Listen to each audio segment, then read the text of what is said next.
Welcome to my newly rebranded channel. It is now called Visionary Ventures. It had been called Introspection with Jeff because that I saw was the purpose of this channel. I wanted to explore my own experiences, try to understand myself, and in doing so, perhaps you could understand yourself better. I wanted to explore concepts. I love science, I love physics, and I love theoretical concepts about how things were created, how things exist, how our minds work, psychology, stuff like that. So now it's called Visionary Ventures because, first of all, I wanted to drop off my name Jeff in the title, and I created a few other playlists in this channel, one of which is to share my creative interests, my creative projects that I see as part of myself. And I only have this channel, so I wanted to fuel everything into it. It's an examination of myself. So creativity is, I think, one of the best expressions of oneself. That having been said, as you can see, the background here is still a white wall. I live in an apartment. However, I was looking around, I have this green screen, and unfortunately it didn't come with something to hook it up. I thought maybe I could tape it to the wall somehow or find some way of propping it up, but I ordered it, it should be coming perhaps Monday. It's scheduled for Monday on Amazon. So from this point on, hopefully you'll be able to see stuff projected against the green screen. In other words, I'll put up whatever relates to the episode of the day or episode of the week. I could put up stars, I could put up a different background. You get the idea.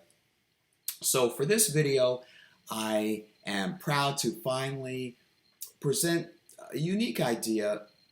Maybe you've heard about, in the days before the internet, you've heard about dating sites, dating companies. They would have the client sit in front of a camera like I am now and answer a series of questions, and it would be put on videotape.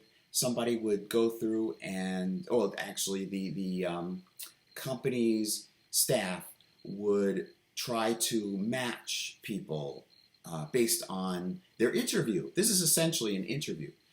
So I thought, what would be a greater idea than to be asked a series of questions. I've come up with these questions. They're in chopped up, they're basically serving as chapters. That's the way I'm going to do it in my video.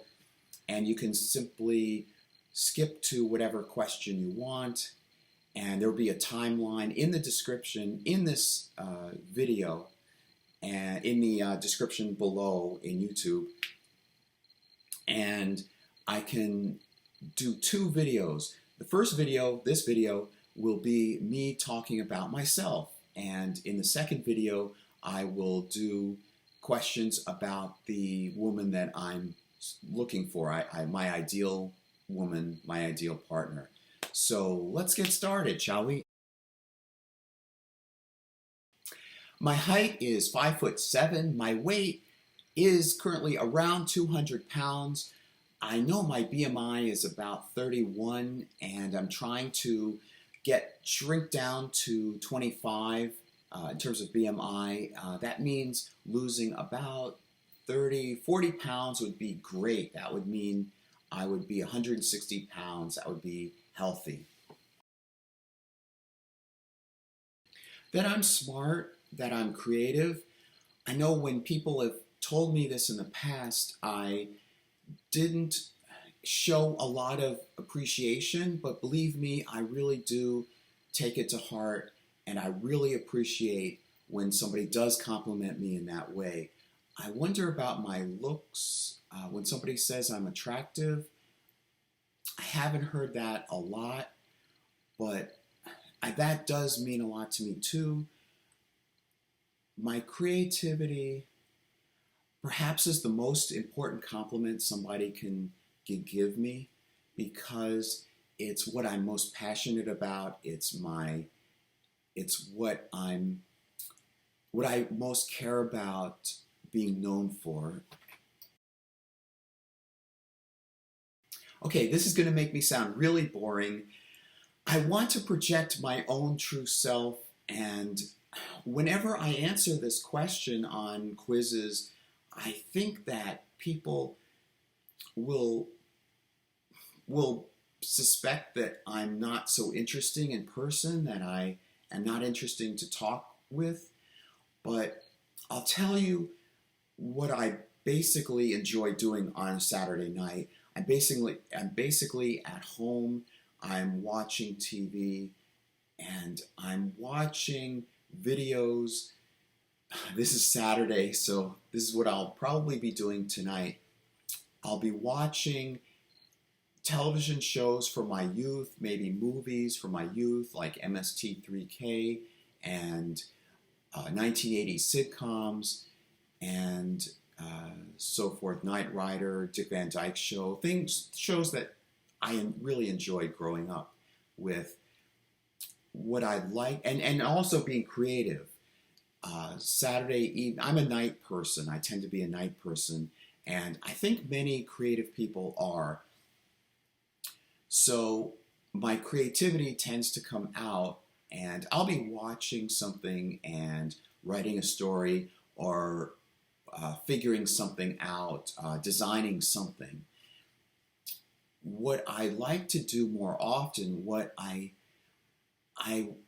don't know if it's my opportunity that I don't take advantage of, or whether I haven't had the opportunity, but I would like to go out more, and I would like to be more sightseeing.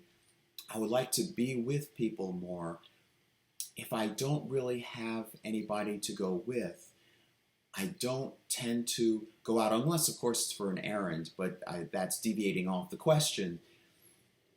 I like to be excited, I like to be very involved, and I like to be intellectually involved as well. Well, certainly my diet and trying to lose the 30 or 40 pounds comes to mind as the most recent.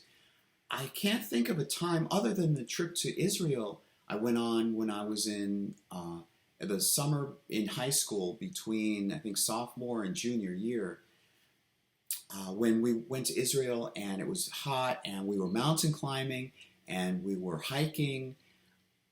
I think of myself as capable of exercise and moving around. I remember way back in high school, maybe this says something about why I need to lose 30 or 40 pounds. In high school, we had gym class, of course, and we would have a section of the year devoted to weights and basically weightlifting or exercising in the gym, which I really liked because it wasn't a competitive sport. I hated the drudgery of being in gym class, and we were playing especially basketball, or that I didn't really know the rules for, and I couldn't keep up with the other people, going back and forth. And baseball, I wasn't really good with the bat and ball, hitting the ball. I don't tend to be a very athletic person. However, I think I have remarkable strength. I have good health, and I have good musculature. I'd say it depends on what you mean by physical. Right now, I changed my diet, and I'm drinking more water. I know that, okay, all right, I had a stroke. Maybe this is something you don't specifically do in a real dating video, but I'll mention it here because it's for the sake of people getting to know me better. I had a stroke New Year's Eve going into 2018. So that was very physically challenging, especially the inpatient therapy I had in the hospital. My left arm and left leg were very weak. The muscles weren't receiving commands. They were limp at the very beginning, and I had to strengthen my leg. I'm still trying to perfect my walking. I think it's very good, my walking. I think you can hardly notice, but I'm still trying to twist my leg and walk in the proper motion so that the muscles within the leg coordinate properly and so that you don't notice any muscle movement at all. So that being only a few years ago, I guess that's the most recent physical challenge I've had. Okay, I can't think of a specific time that I laughed so hard I cried. I tend to, this is, I wish people would know that I'm not a very stoic, maybe that's a good word for it, unemotional person. I don't want to say I'm very emotional. My emotions are channeled and I feel them very much. I don't know if people get that about me just looking at me and looking at these videos. First of all, these videos, I should say, these videos are challenging in the sense that I'm trying to talk to a camera. I'm trying to talk to you, but what I'm actually doing is talking to a camera and I'm trying to express myself better. It's a little uncomfortable sitting in the corner here, so that plays some part. Okay, getting back to the question, I don't tend to laugh so hard I cry, but if I have, I know I have, I just can't think of the moments. I know they would have been with good friends and I felt comfortable being around people, being around friends, and that let me to express myself more outwardly. Okay, this is probably the easiest question to answer. I think people, close friends who know me well, it doesn't take that long, but I think they know me very well. They would describe me as smart. They would describe me as, I should describe what I mean by smart. Those are just quick terms people throw around. They would describe me as competent and capable of living independently. They would describe me, which I think all these things are pretty accurate about myself, because I'm pretty open. So the people who know me well would have a good sense of me. That I'm capable of being very creative, that I enjoy creativity above anything else, that I have a good sense about things, and I can, if left alone and I had to get through some difficulty, that I can reason my way through, and that I would, this is not me describing myself, but I guess maybe it is. Friends would just know me very well. I can get through something on my own, and I I don't know about my mom playing such a big influence on me. They wouldn't describe me as a mama's boy. My mom, by the way, is deceased. They would describe me as happy. I'll go with the easy stuff. They would describe me as happy, happy-go-lucky. Uh, I'm flexible. I can adjust my schedule to accommodate somebody. I'm willing to push myself in order to help somebody, extend myself in order to help someone. I want to give full answers to these questions. I'm happy. I'm caring, compassionate, and creative and smart. People mention smart quite a bit. I remember in high school, well, basically all the way through school, I didn't socialize because I didn't see how I could fit in or how I could join in. I didn't see really anything in common with the other people in school, the other classmates. And then afterwards, maybe beginning like 10 years afterwards, something like that, 15 years later, people would tell me, send me messages in Facebook or whatever, saying that they wish they had known me better and that I was smart and intelligent and had interesting, well, one person said I had interesting outlooks on life. I guess that's the way people, most friends who know me well, would describe me. Oh, wow, this is a good, easy question I can answer. I didn't pick these questions with a specific purpose. I didn't edit out really good questions for the sake of myself looking good. Excuse me. Trying to talk off the cuff, not with any editing, but I will answer the question. The 1980s comes to mind and the 1960s. I'll tell you why. I thought sometime back, I thought if I could be born in an earlier era, what would it be? And I think I picked something like 1940 something, which would enable me to have not fought in World War II, but I would have been about 20 something in the 1960s. I grew up on 1960s television and 1980s television. I wasn't exposed so much to the music of the 1960s. I grew up during the 80s music, so I really love 80s music. I really love 80s TV shows and sitcoms, dramas and sitcoms. I like Star Trek. I like Get Smart. I like all those shows, 60s and 80s. So if I were to go back in time, I would pick either of those two eras. I don't like the idea of having to fight in the Vietnam War. Aside from that, I think the 1960s were an exciting time, an innovative time. There was exciting stuff on TV. There was interesting music. I think there were interesting ideas that were developing. My concept of the 1960s is an era of people freeing up, and not just the hippie movement, but I think the hippie movement was one expression of this loosening up and questioning the times, the 1950s and so forth.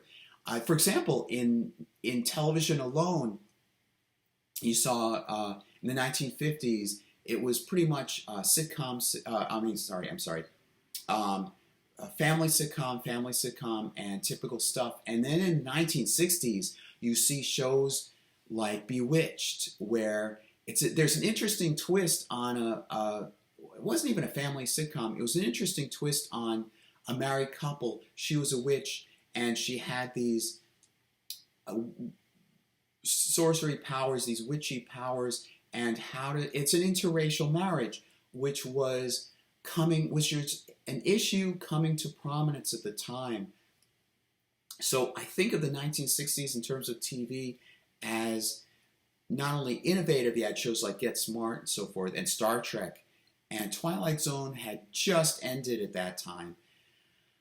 Going into the 60s, it was right at the peak between the 1959 or something and early 1960s, but television shows were more brave. I guess they felt more brave to explore cultural issues and discuss things. And to sidetrack a little bit, I enjoy shows that explore our times and aren't afraid to just be typical cookie cutter type plot lines, cookie cutter type setups. You had Get Smart, which is about a secret service, something like the CIA, only it poked fun. It was a parody of an organization like the CIA. And shows at that time were more daring. You also had I Dream of Jeannie, which was similar to Bewitched in certain sense. You had a show about a talking car that didn't last long, but at least they tried. And you had the Munsters and the Addams Family, which were in some sense parodies of the typical family sitcom. So that's one way in terms of TV. In terms of music, you had, I think, a time then, of course, people quibble. Rock and roll came in maybe 1955, something like that. Bill Haley in the Comets. But I see the 1960s as being innovative in terms of rock and roll music, in terms of inventing new sounds and experimenting. And you had the duck walk. I'm not sure if the duck walk was in the 50s or 60s, but it was an era where I was born in 1975, the end of 1975, so I hadn't even been alive at the time. But I see it as an era of people, of society loosening up and becoming open and not afraid to experiment. And I think some of the best stuff we had was in the 1960s. My favorite president was John F. Kennedy, and he himself, leading his administration, was innovative and not afraid to rethink and reassess how the government does things. One of my favorite moments in history, this is becoming like a history thing, but one of my favorite moments in history was the Cuban Missile Crisis. And there was a period of time when I was very fascinated by it, by that crisis, and I learned a lot about it. I was an aspiring film screenwriter, and I wanted to write a film about it, a drama depicting it. And it would be shifting back and forth. The movie would be shifting back and forth between the Soviet Union and the United States. And so I heard and read transcripts of these committee meetings that President Kennedy would have. And he wasn't afraid to question the military hawks who were so eager to create more of a war out of this, or more of a physical conflict with this. And he was questioning what would happen if the United States did this, for example, bomb targets in Cuba. What would the Soviet Union do as a response? And I think of him as a very forward-thinking president, as a very unique president in the sense that he questioned what we were doing. He didn't want to he seemed, from what I've read and been exposed to, he didn't want to simply follow suit. He seemed to be a president that started fresh and wanted to improve things in the country. He bravely spoke on TV about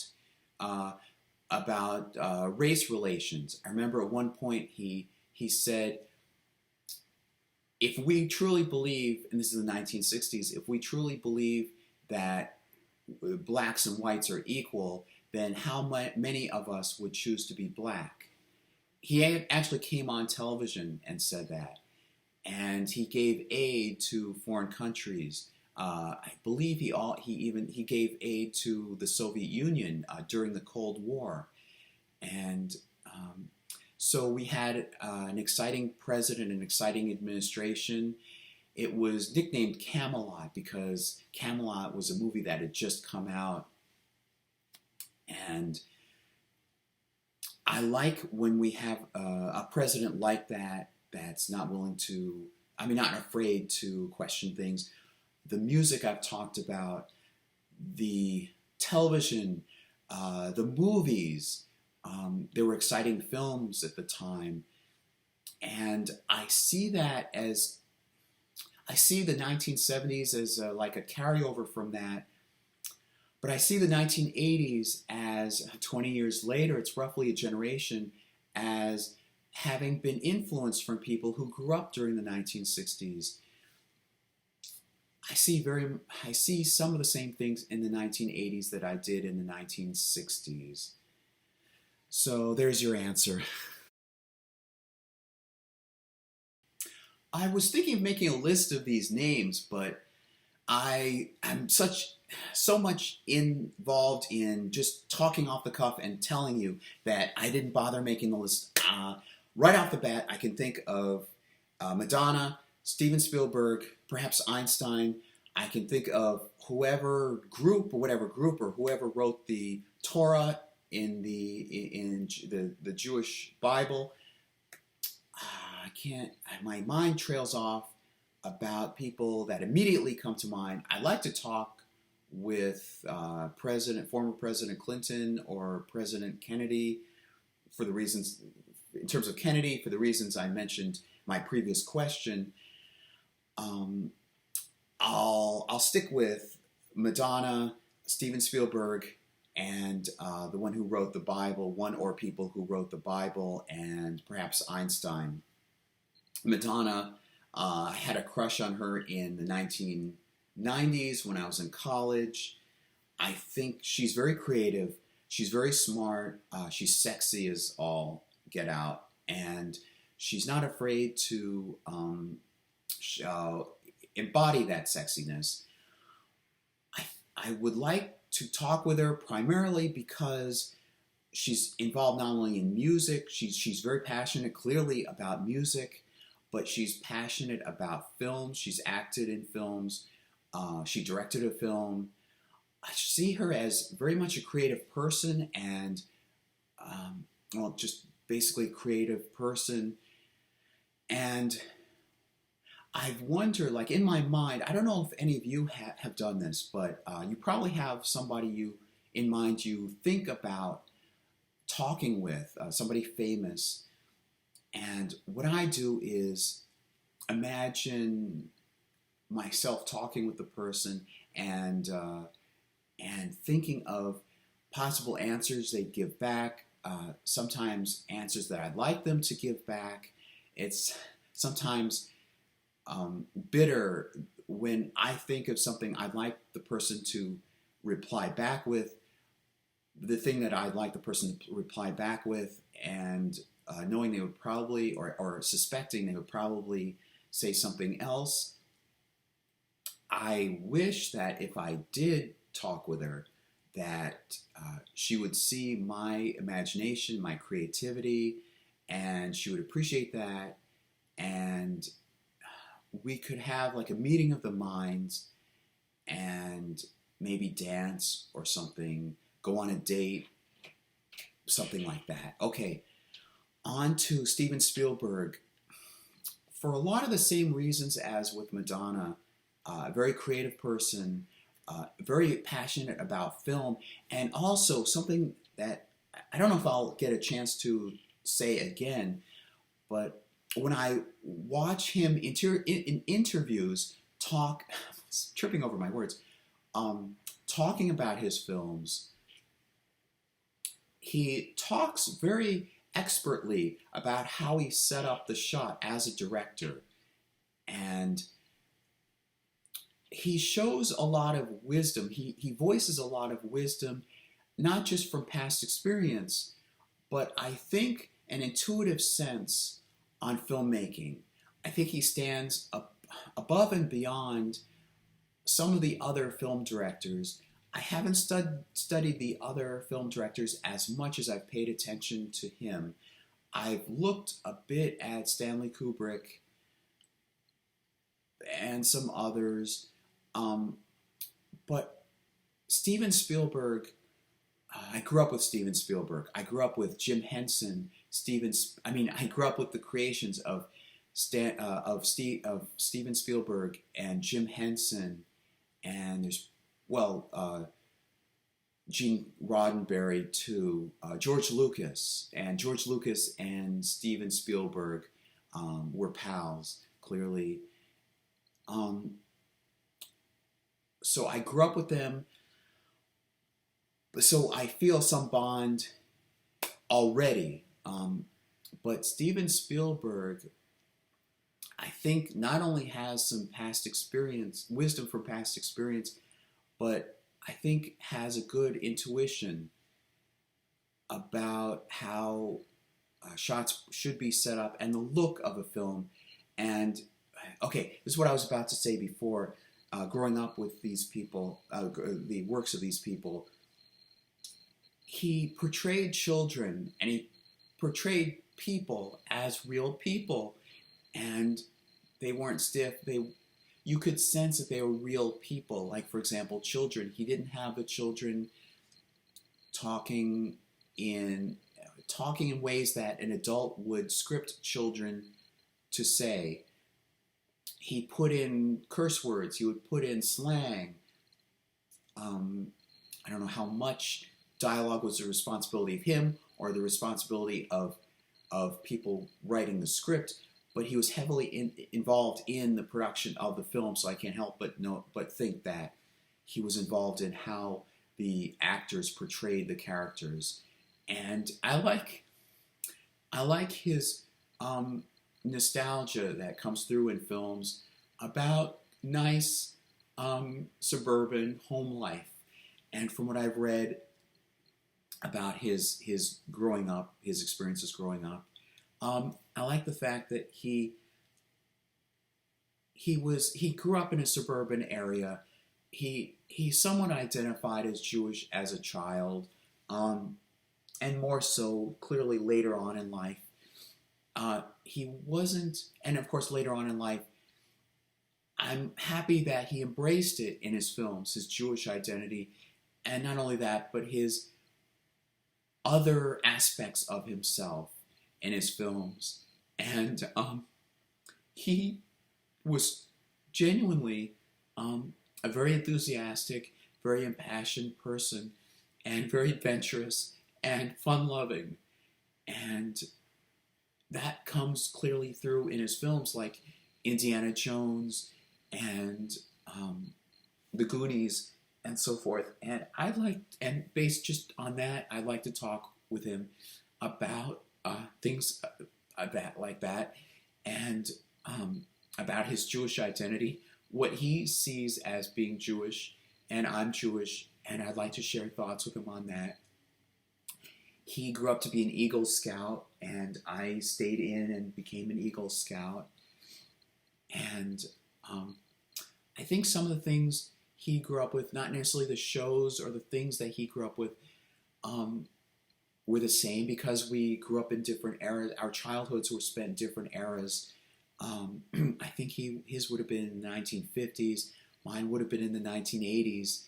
But I think we had similar kinds of toys we gravitated towards, and that would have, of course, led to our outlooks on life. And I'd like to see, well, same thing with Madonna, I'd like to see what differences we had in outlooks. Again, a meeting of the minds.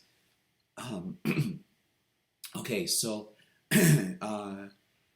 moving on to Einstein, I said perhaps, let me skip over to the one who wrote the Torah, the one or people who wrote the Torah.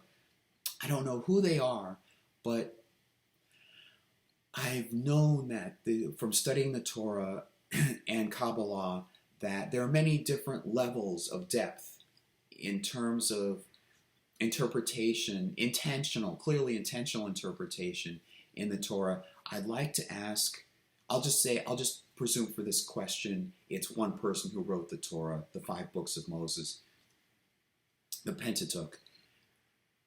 I would like to ask this person, male or female, I don't know who, I'd like to ask this person what inspired this creation to come about, and of course certain things I'd like to ask, like what was meant by this, and was there anything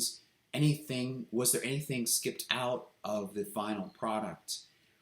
And for example, I'm studying, and I intend to do a future video explaining a theory somebody developed. Actually, 2 different people developed 2 different theories, but they kind of meld together on what the structure of the Torah is. Clearly intentional from the beginning. It's clearly patterned this way and structured this way, and it's a hidden pattern.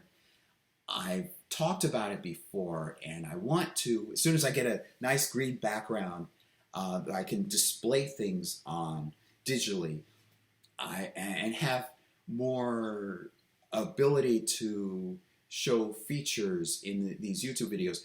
Basically, when the quality of my and sophistication of my videos becomes better, I'd like to do these.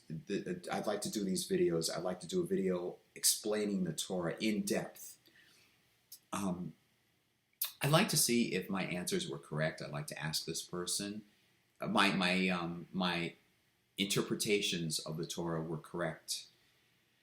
And Einstein, of course, was Jewish as well. I put him in because of the different theoretical physicists. He's Jewish, for example. Well, there are a lot of Jewish physicists, theoretical physicists. Something I'm proud of, being Jewish.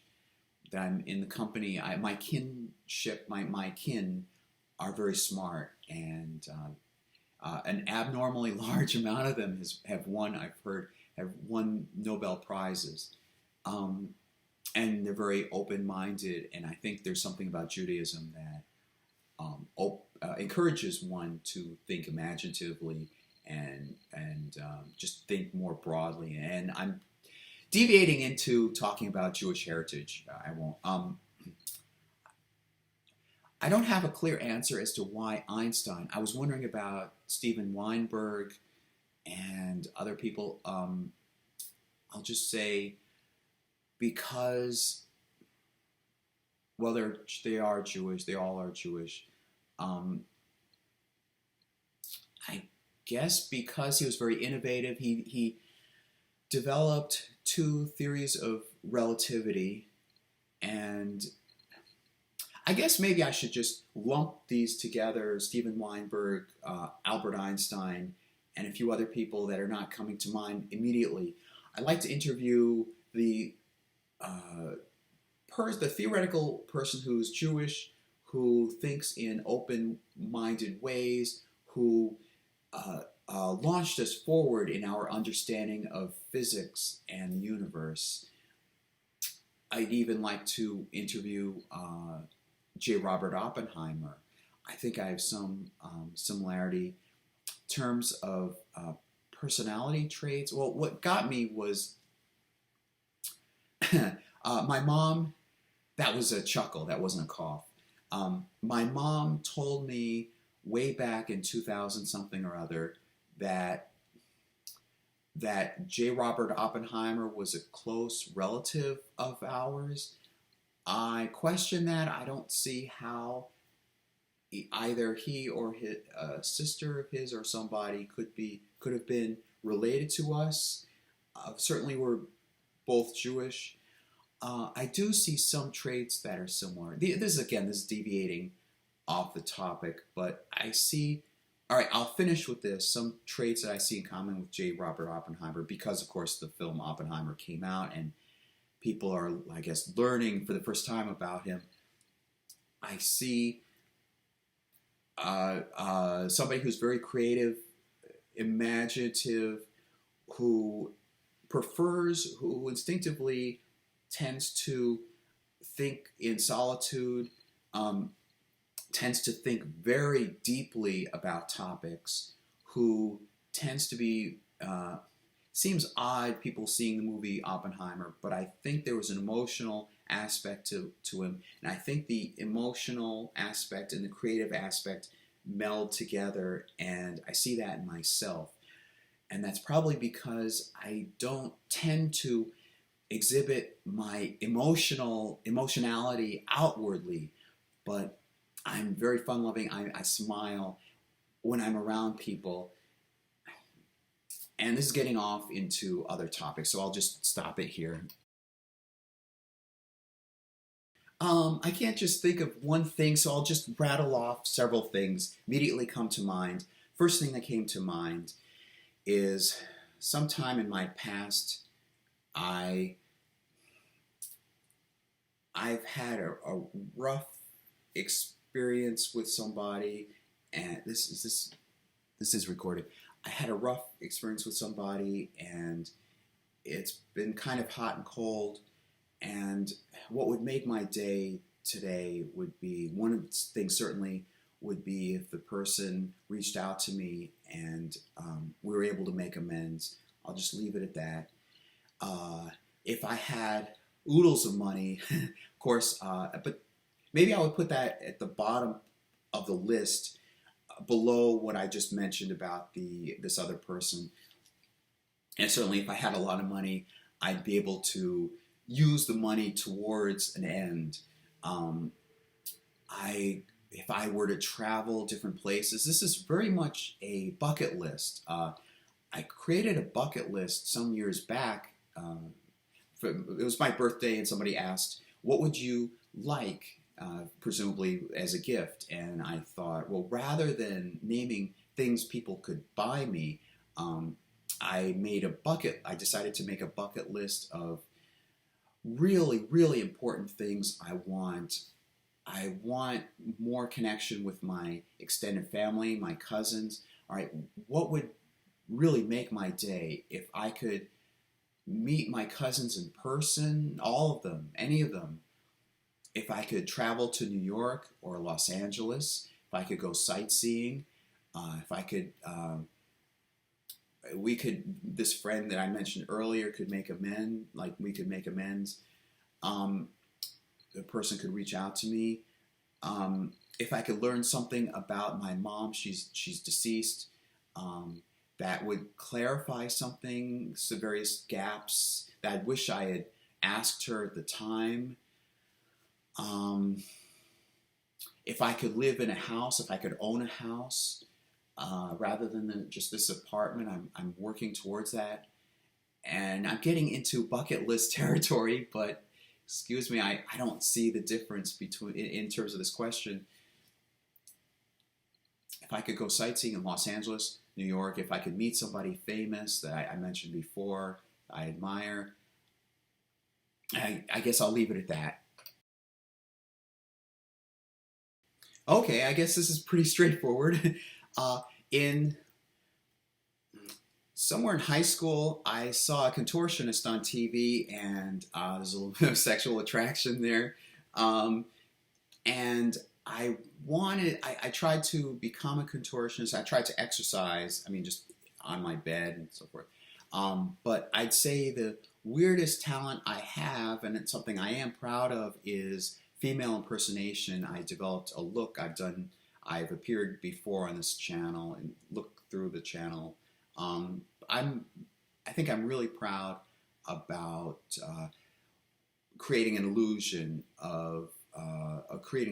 that I'm a female, and going around, like going in public, and I'm developing that. I think it's pretty weird. I've had a few first jobs. Depends on what you mean by first job, okay? I didn't really have a job until, well, it was volunteer. It depends on whether you mean paid or you mean just a job, like a job. You show up to work and you do your job and you go home on a regular basis.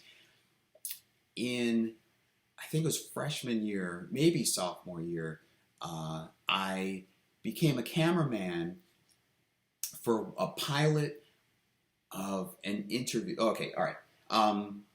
At the university where I would later go to school, in a different building, different department. It was the education department, which oddly was doing an interview. I remember it as being something like a pilot for a show, but basically it was something akin to a PBS type show. There was a stage, and there were two chairs, and there was somebody interviewing someone else about medical issues. And I was in a spot right from the beginning, like my early childhood. I wanted to be a writer of television, and then I wanted to grow up and become something like Rod Serling. I wanted to do what Rod Serling did professionally, or Gene Roddenberry. I wanted to create television shows that were memorable. And so I was able to get hired. I wasn't paid, but I was able to, I was a volunteer for Camera 2, and it was a 2-camera operation. And from what I've heard, the person in charge was questioning whether I was up to being able to do it because I was in freshman year or junior year, somewhere in there. But I'm inclined to say sophomore. But I did it, and I had seen television enough to gauge how to aim the camera, how to set up a shot, and I was really proud of myself. I still am proud of myself. The fact that I would practice with the camera. I could move, and I knew how to do a gradual or I'm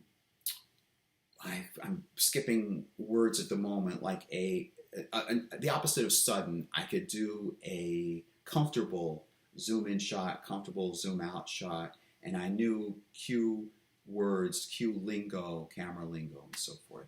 So I'm proud of that. And then my first job, I didn't really have a job, sad to say. This is a reassessment of my life, so I guess I'll say here that I wish I had done more actively in terms of getting work. I didn't see a need really for work. I was focusing so much on developing my writing, if you could call this that, a job, I guess. A lot of times I was writing scripts on my own, and for Night Court and Star Trek: The Next Generation, I wrote one, and Get Smart, shows, a few shows that were my favorites that were on the air, currently in production. I saw that as my future, and I was looking beyond working at Burger King or a fast food restaurant, not to besmirch Burger King. I saw that as my future, and I saw myself as ahead of the others in my class. So I was focusing on that, and I was trying to get an agent. I was contacting agents. I got a list of literary agents for New York, and then there's another one. It's the East Coast and the West Coast list. And mostly I focused on the West Coast list, California, Hollywood, and so forth. And I was just trying to pitch them these scripts and send them out. So that was another first job. And then after college, during college I interned at a radio station for a little bit. It was a nice thing. I've since, especially recently, I've thought about what prospects I could have, what future I could have in radio, and I do think that that feeds into doing this YouTube channel and making this YouTube channel better and more sophisticated. And I think a lot of people who would listen to radio are now watching YouTube or something akin to YouTube. I also interned at a political office and volunteered afterwards at a political office. I wasn't being paid. And then my first actual, technically paid job was after college, and it was soon after college. I graduated in August 1999, and it was at a business that I'm pretty sure is out of business right now. And I'm not going to say anything that would identify where I'm living, although I've probably given it away before. It was at a small shop. It seemed like it was a one-man operation. He owned it, and I was hired to fix up the website. And that was how he got me in there, I guess. I fixed up the grammar and fixed up the website because I learned, just out of my own curiosity, I learned about C++ programming and HTML and all those things I would put in my resume. And while I wasn't doing that, while I was still on the job, he had me stuffing envelopes or whatever, or putting stamps on envelopes or something. It was basically a really, in terms of office work, it was really, really low level office work, and there weren't that many people working there. Maybe a third person or something, but it was clearly going out of business. So after that, then I got a job at a fast food, a local famous fast food restaurant. But in the midst of that, I had my sights set on working in Hollywood, working in a studio, working in television or film, because that's what one of my two bachelor's degrees had been in, and still is. But I had to save up money, so I worked at about 2 weeks. I worked at a fast food restaurant. I would call it fast food. It wasn't really a fast food restaurant in the sense that it was like Burger King or McDonald's. It was a local combination of like a diner, and basically it had been there for over a century, I think 150 years or something by that point, and people would drive up and come in and pick up food. There was like a lineup, and they specialized in a certain food that might give it away, so I'll leave it at that. And I had that for about 2 weeks, and the person said I wasn't really cut out for this, or this isn't really my thing, and they let me go. And then I worked for a couple days overnight at cooking bagels. I didn't really like that job, and then I survived for a few hours at a dog grooming place, and I didn't like the way the other dogs were howling, and it just wasn't pleasant. And in my mind, I kept thinking about working at some studio, and then I managed to get a really good job as a videographer intern in Atlanta, Georgia at CNN, and specifically I would be working at CNN International, and I still see this as the high point of my life, high point of my career life so far, because I got to find my own place quickly. I could move out, and I began in December, I think midway through December, right? Or was it 2000? I think I began in 2000, something like that. And because I was given the option of starting in December or January, and I think I picked January because it gave me more time to prepare. I found my own place to live. I lived alone, and that was what I really consider to be my first true job, working at CNN International in Atlanta. I was a teleprompter operator. They called me a videographer, videographer trainee, but what I was really doing was operating the teleprompter, and that's what started me off. All right. I said earlier that there were things that I wish I had asked my mom when she was alive. That delves into that ties in with this. I grew up with my mom, and I had an experience. I had visits with my dad, maybe a handful of times, like roughly 5 times. I'm trying to figure out, put a timeline to when he visited. I can tell you about my perception of being exposed to them interacting together. My mom could be mild, my mom could be happy and smiling, and my dad was more intellectually, well, they were both very smart. They met in Mensa, and they dated for a while. My dad was somebody who tended to do basically happy-go-lucky, but he wasn't vibrant, jubilant, and so forth. But he was happy-go-lucky. And they were both older in life compared with other people's parents of my generation, my my age, my class, my grade. When they were together, sometimes I'll describe it specifically. My mom tended to be more dominant. My mom tended to tell my dad, well, we need this, we need to do that. She was looking out for what needs to be done. This needs to be done. This needs to be figured out. Oh, what do we do about this?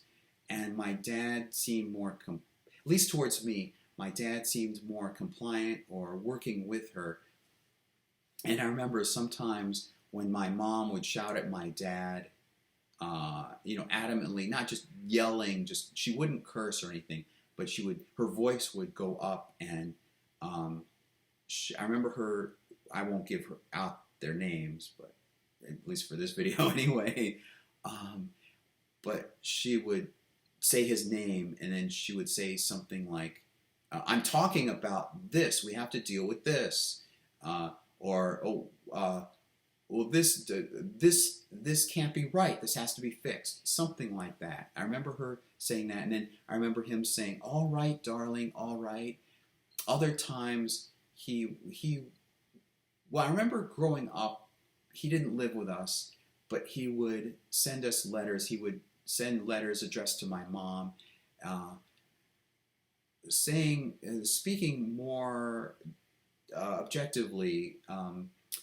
I'm sorry that money is tight right now. I couldn't be able to send you more, and please tell Jeffrey that I'm proud of him for such and such, or achieving the high grade in contest, something or other at school.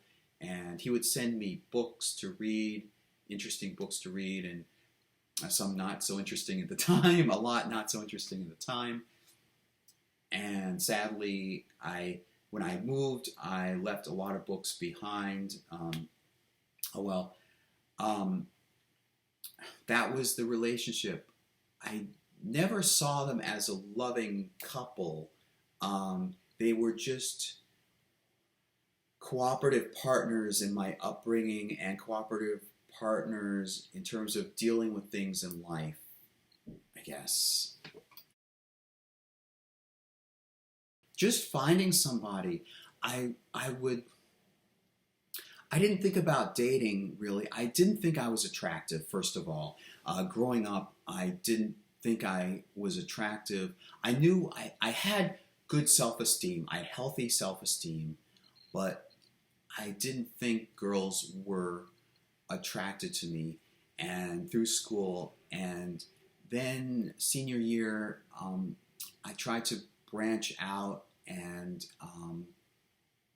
I think there were mixed results from that. But that led me to making a more conscientious effort online with dating sites like OkCupid and JRetromatch to focus on dating and to find a partner. And I didn't want to waste time with somebody who wasn't Jewish. I didn't want to waste the time of the person who wasn't Jewish, because I see dating as a tryout period in order to find somebody and eventually marry.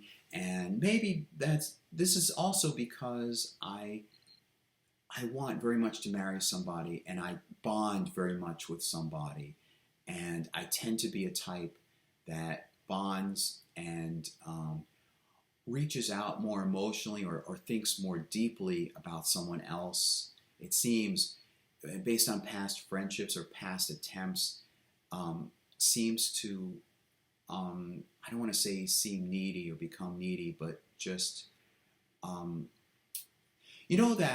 that stereotype of girls thinking about wedding days and romance and so forth. Well, that seems to be my take or my instinct on things. When I meet somebody, and I caution myself not to go overboard, for the sake of protecting my own emotional health, so forth, and being realistic and pragmatic, or whatever the term is. I would hold myself back. But when I see somebody attractive and when I am intellectually attracted to them too, I I fantasize, and I've been lonely, very lonely in terms of dating, very lonely, and I'll get to that in a moment. And desperate in some. I don't want to say desperate. That means I would go for anybody. I mean longing, very longing for somebody. Um, that I would probably be the type. People would probably describe me as putting, like having hopes that are too high and fantasizing that maybe this could be the one and so forth. And I wouldn't be surprised if that's hurt some relationships.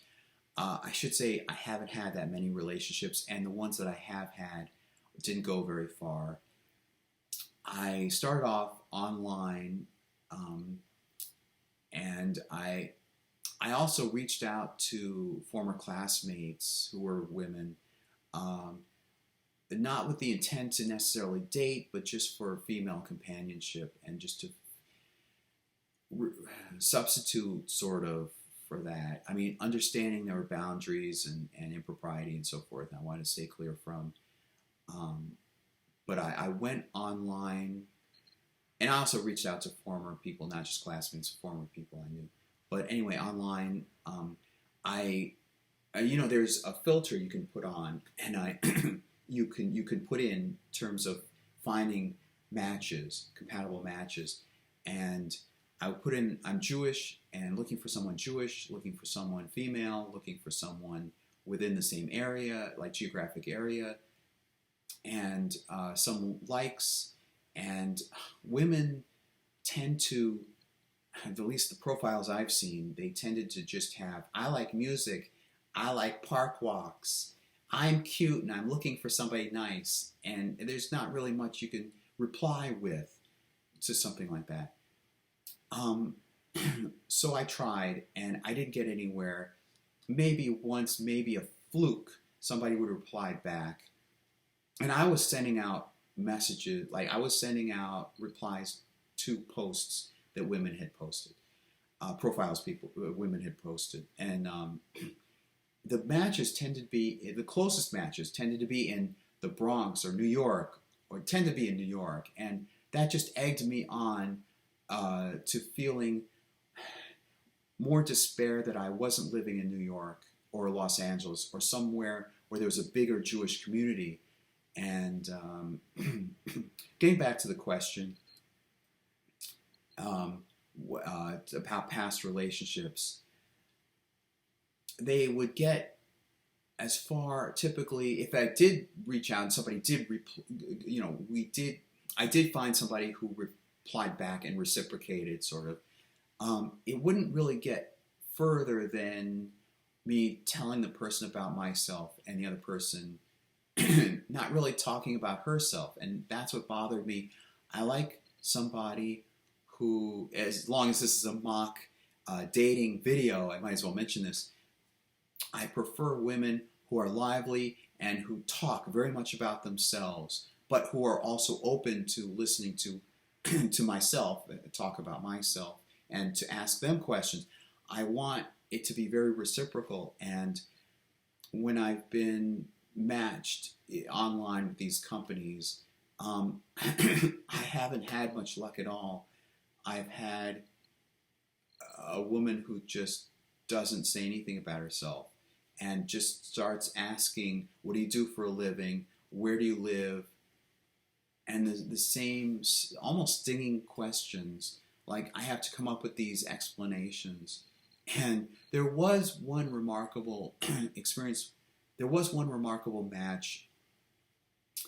She lived in New York, obviously, and so it was long distance. And she said something that surprised me pleasantly. She said she doesn't want a long distance relationship, but that I'm a nice guy. And that really stayed with me. This is over the phone. That I'm a nice guy. She didn't say, oh, go bug off, or I'm not really interested, or she didn't try and ghost me or anything. She said, I'm a nice guy. And I guess if we were living closer together, she may have dated me, gone on a date with me, something like that. So that's a sad aspect. I hopefully I'll find somebody. That's it. I don't have necessarily a favorite song. I don't. Well, it's difficult for me. Anybody. I don't know. I don't see how anybody can come up with just a favorite song. I want to say that since childhood, sometime maybe in elementary school or certainly middle school, I would play in my mind these songs of hope and inspiration and just to express how I was feeling. I guess inspirational songs. I would walk to school. It was about a quarter of a mile walk, and I would walk to middle school, and I would think of several songs in particular would play through my mind. Dare from the Transformers the movie. If you've heard, please look it up. It's not just a Transformers song. It's an inspirational song in its own right. I have identified some songs that describe me best. I think the song that describes me the best is a song by Rod Stewart called Forever Young. And I know there's at least one other song that's called Forever Young, Alphaville, and there are cover versions of that, but this is different. Look that song up. I think it describes my outlook in life very well. And it's not just my outlook being expressed, but I think in some ways, some magical, nice ways, it's also as if it were being sung by my mom wishing the best for me. And my upbringing, my attitude towards life is very much a product, I think, of my own innate creativity and mind, but I think it's also a product of my mom bringing me up, how she brought me up, and the values she instilled in me, which it's questionable. It's like the question, the chicken or the egg. Did I have those values all along, or were they instilled upon me? I think I had those values. I think they're logical, rational values, like do be kind to other people and so forth. I don't think those are really instilled upon you by someone else. I think if you're smart enough and you're compassionate enough, I think it more depends upon your personality type. Very young. I'd like to do a video on that later on this channel. What was the question? Okay, so Forever Young and later on, and Dare, I remember earlier on was perhaps my biggest motivational song. I would think internally to myself. I like 1980s music in general. Here, I'll mention the bands. All right, Madonna, of course, comes to mind, and Genesis, and a little bit of Patti LaBelle, and what other way? Cyndi Lauper, and not so much into Beastie Boys. I don't like rap, although rap, who's that comedian who started off in rap and then became black-skinned? He became a big I'd say action actor, star. I can't think of his name. Sometimes has a mustache. I can't think of his name.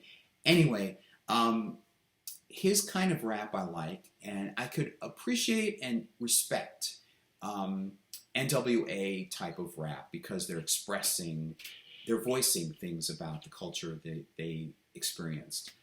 I can understand that. I don't gravitate towards that, but I can experience it. And I can appreciate the artisticness in it and the genuineness in it. Okay, I like pop rock. It's popular rock. I mean, I like soft rock. I like Genesis. I like Cyndi Lauper. If I were online, I like Duran. Okay, I like Duran Duran, Madonna, Cyndi Lauper, Genesis, and of course one of the singers from Genesis. Peter Gabriel too. I can't think of the name of the singer who was from Genesis. He did Land of Confusion. That should be a good demonstration of my favorite songs. Okay, well, there are a few embarrassing experiences I've had younger in life, I can't think of anything more recently, but maybe the most profound things that happen to you are the ones that happen early in life. I remember being picked on, name called in school, and I wish I had stood up more. I did stand up a little bit, but I just remember the mockery and name calling in school. And there was one thing that comes to mind. There was a kid who befriended me, and I thought we were stronger friends. And the friendship was stronger than it was, and I don't know why I did this. Really, okay, I can think of two experiences.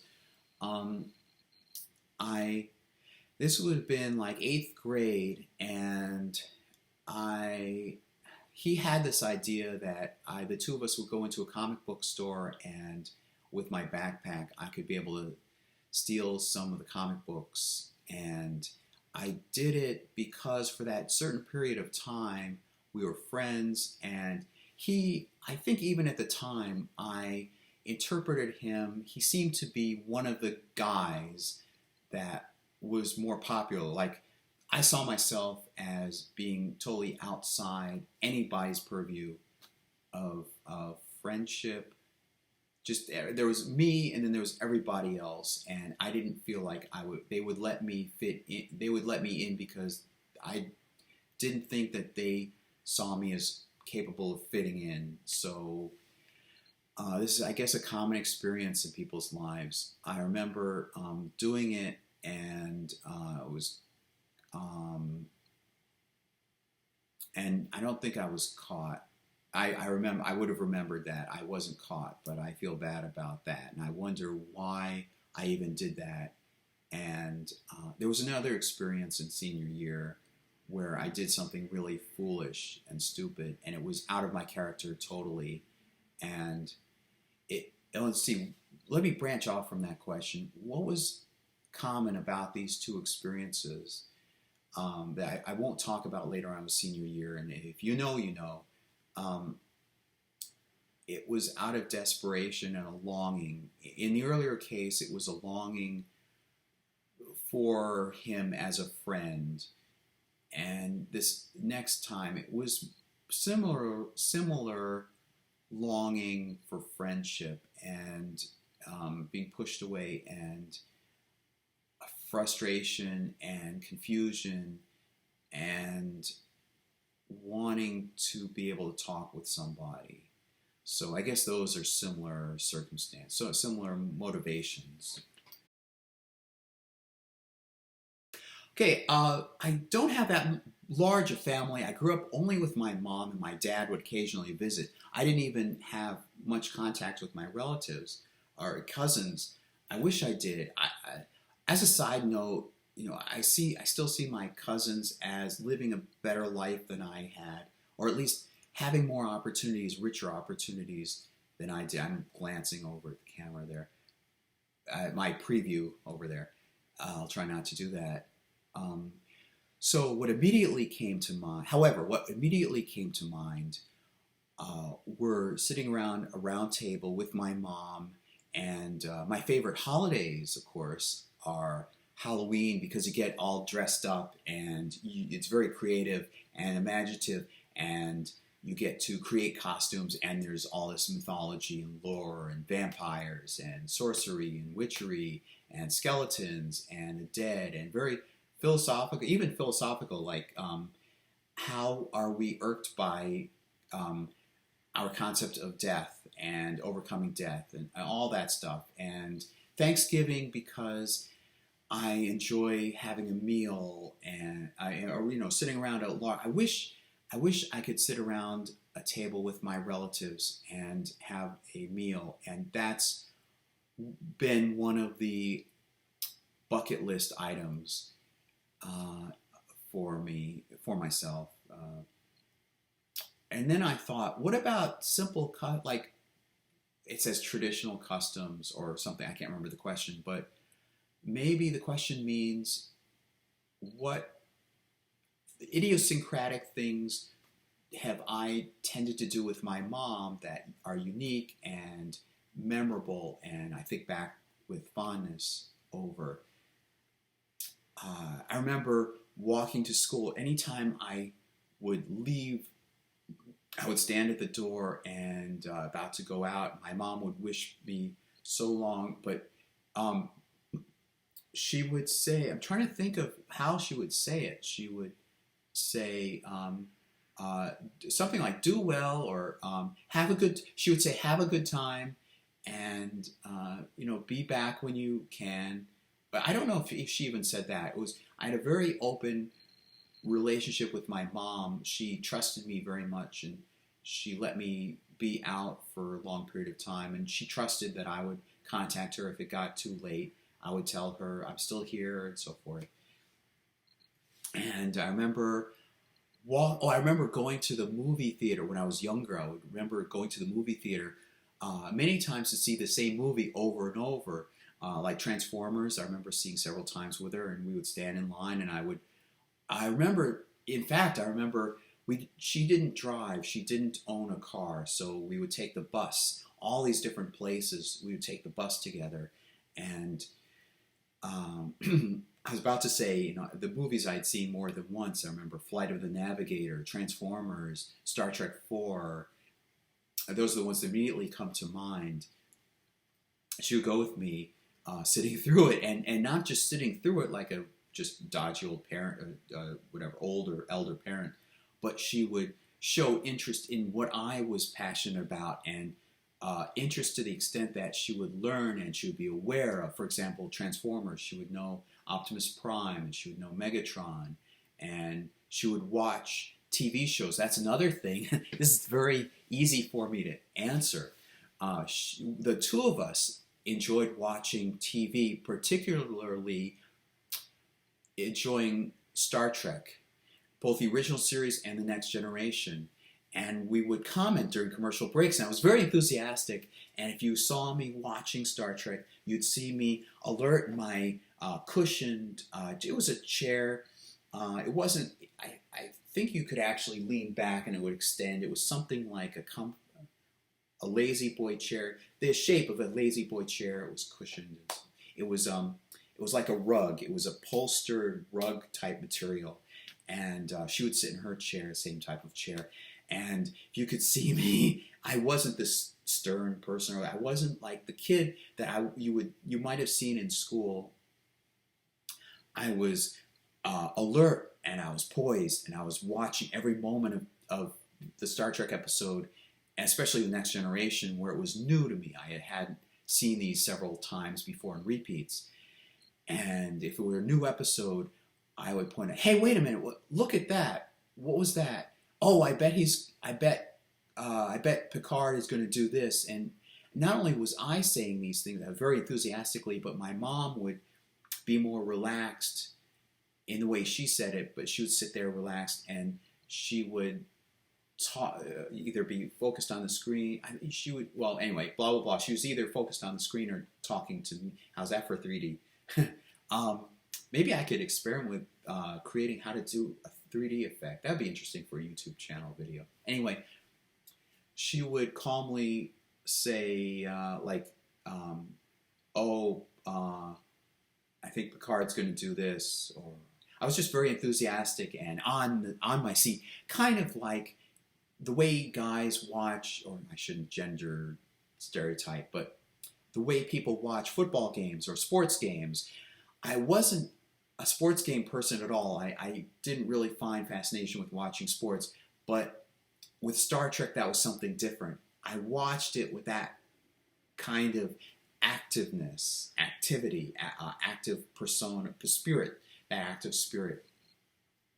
So what other traditions, what other customs did my mom and I have? On the bus, I'd say that's about it for right now. Questions that would bring out aspects of myself that I suspect don't normally come out, at least when people first meet me. Maybe I'm wrong. As a side note, I started a new job, and I was proud of the fact that I could come up with quick wit, display quick wit, and I picked up on the tasks very well. and they're still complimenting me on it. I've been there 3 days at my new job, and I'm proud and I'm very grateful that they immediately noticed these things about me. So there's that disconnect between what I perceive and what other people perceive me, or apparently they've said that they perceive in me. This ties in with the, I guess, the second question that was asked, which was, what would friends, how would friends describe me? These new coworkers don't know me very well, don't know me know me hardly at all, but they quickly picked up how smart I was. So I'm not bragging myself. I'm simply saying they remarked how smart I was and how technically inclined I was and how quickly I picked up on tasks and was able to learn fast and to do things well quickly. Okay, going back to questions about me, I had a question in mind that I wanted to mention. Yes, what is the best? Oh, I'm sorry, that's a different question. What question do you wish people would ask you? Something like that. It would be a question eliciting my creativity to talk about creative projects I'm working on. I guess it would be, if you're looking for one question specifically, it would be that. Okay, so here's a quick answer. Two aspects. One, enjoying television, enjoying the shows I grew up with. I'm trying to get back to that. I'm trying to steer away, deviate away from just getting addicted to watching YouTube all the time. I want to reinvigorate my soul. I should mention that Saturdays are a time religiously that I do not work.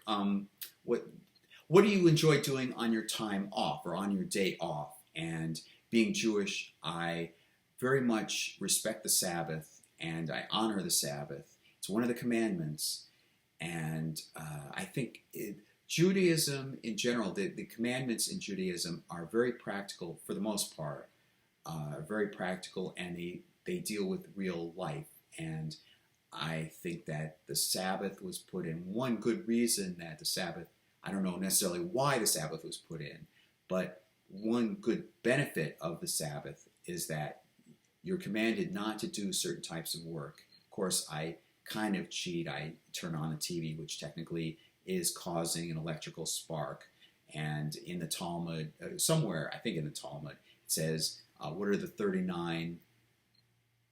It says something like, what constitutes work? And there are 39, traditionally considered 39 different things that you are not supposed to do because they are creative work. And one of them is creating a spark. Another one is spending money. Another one is traveling distances, certain distance beyond, traveling for a certain length of distance. And those ones, I admit, I haven't observed in terms of the Sabbath. But in general, I explain it away. Like I come up with an explanation for it, like there's a term for it, an excuse for it. I excuse it away because the television that I'm watching, technically I'm creating a spark, but the television, by turning it on, but the television I'm watching reinvigorates my soul. And there's a phrase in the Torah where it refers to the nefesh, which is the part of the soul that's connected with the body. It's translated as soul, and that that Yud He Vav He, God, basically, nefeshed, and I interpret this to mean that he got in touch with his soul, or he acquired a soul, or something like that. And I think that these television shows I grew up with, The Munsters, Star Trek, what other, Bosom Buddies, Leave It to Beaver, these shows reawaken in me that fun-loving aspect, that part of my truest self, the soul, so to speak. So I see that it's reinvigorating my soul by doing that. And if I buy something, technically I'm using money, but I'm buying something that I care very much about, and I love. And I'm trying to think of what was the, oh, what do you do on your day off? Okay, well, I probably answered some question later on. I wouldn't be surprised. Um, enjoy watching TV, and typically on a day off, I enjoy watching TV and watching those things. Mystery Science Theater 3000 and my DVD collection, and reading books, nonfiction books. I don't read fiction books really. I like reading about UFOs. I should, maybe that should become more of an aspect of my life again. And I also, using my day off, knowing that I can wipe away the makeup, I like to dress up in en femme, cross dress, not just cross dress, but like develop the makeup and so forth. If I really know that I don't have to be anywhere, that's my one time to be able to do that and build up practice, and I'm proud of it. What immediately comes to mind is, of course, what the question means by vary. I would say what immediately came to mind was when my cousin, my first cousin, reached out to me. Well, I reached out to him, but he replied back, and that was very meaningful. I guess overall, it's been the cousins in general, like him, my first cousin, and his wife and daughter and son. Collectively, there's been a period of a few years. If you collectively put that together, that's been my the most recent time when I felt, that I can think of, that I felt very happy, not just happy, but very happy, because I felt very relieved. This is towards the end of my mom's life. I didn't know that these were the remaining. I had some sense that these were the remaining years of her life, but that it doesn't play that much in so much as just I mention it because I had just grown up with her, and she would tell me stories about my cousin and her brother, who would be my cousin's father, and primarily that, and I learned online, not from them, but I just online, social media. I learned about a little bit about their lives, and I wanted so much to have a larger family and to have more contact with my extended relatives, my cousins. I don't know how much contact other people have with their cousins and extended family, but I see myself as very different, unfortunately, as not having had that, not having lucked out in that aspect. So that was it. And also, I should mention, I felt very grateful to them for acknowledging me, and in that way understanding my needs to feel like I'm in a larger family beyond just my mom. Okay, this is a very interesting way in which, this very interesting answer, interesting way in which I can answer this. I can tell you that there are some books that I read that opened my eyes into how to interpret things. I mentioned before the Torah. There's a book I read online that gave me a whole new perspective on the structure, the hidden structure of the Torah. There's that, and there's another one. There's a book by Stan Tenen called "The Alphabet That Changed the World," which provided a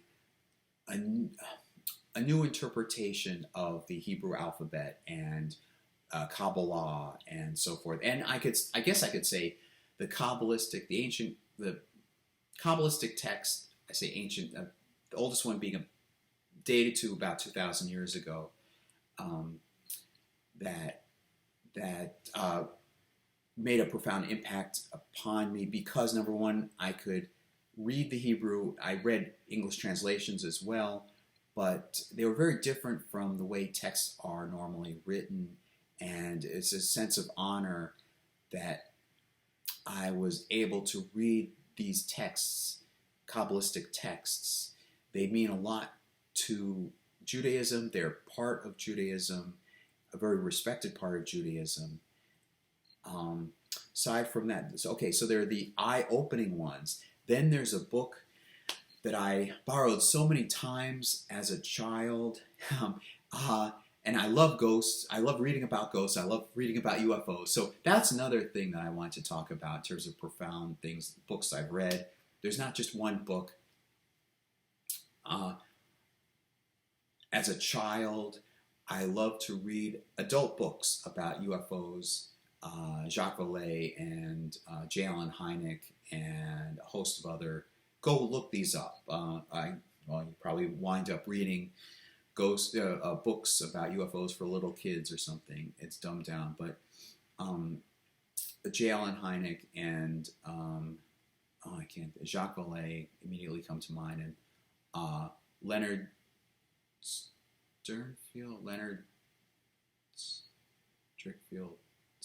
something like that. Anyway, I've forgotten a lot of them. I remember the books themselves. UFOs Behind the Iron Curtain and Beyond Earth, and these are nonfiction books, UFO research. Those are the ones, the UFO Encyclopedia and so forth. And I love those. I cherish those books, that book collection, and Ghosts as well. And I borrowed the Ghostly Register sometime, probably either in later elementary school or in middle school. I borrowed it so many times that I eventually bought it. Go look up what that is. It's a directory of several cases from around the United States, and it presents like a dossier of the a particular haunted place, and a dossier on another haunted place, supposedly haunted, alleged haunted place, so forth. I love that, and I should also mention that it changed your life, I guess. I remember the early books about Star Trek changed my life because I just become interested in Star Trek. I remember the Star Trek, Alan Sherman, I think was a comedian. Alan Asherman wrote a book about Star Trek. I remember David Gerrold writing The World of Star Trek, and his book, specifically as a writer, as an aspiring TV series writer, I liked David Gerrold's The Trouble with Tribbles, which was a book about his experience as somebody living in Los Angeles, aspiring to write a TV episode for Star Trek. He became interested in Star Trek, and that's in the first chapter, second chapter. And then for the rest of the book, he talks about the steps he took in writing the episode and the exposure he had to how they were producing the episode and so forth. And that was, in my sense, in what I would call, to me, that was like a Bible, a writer's Bible of what to expect. What's the procedure like?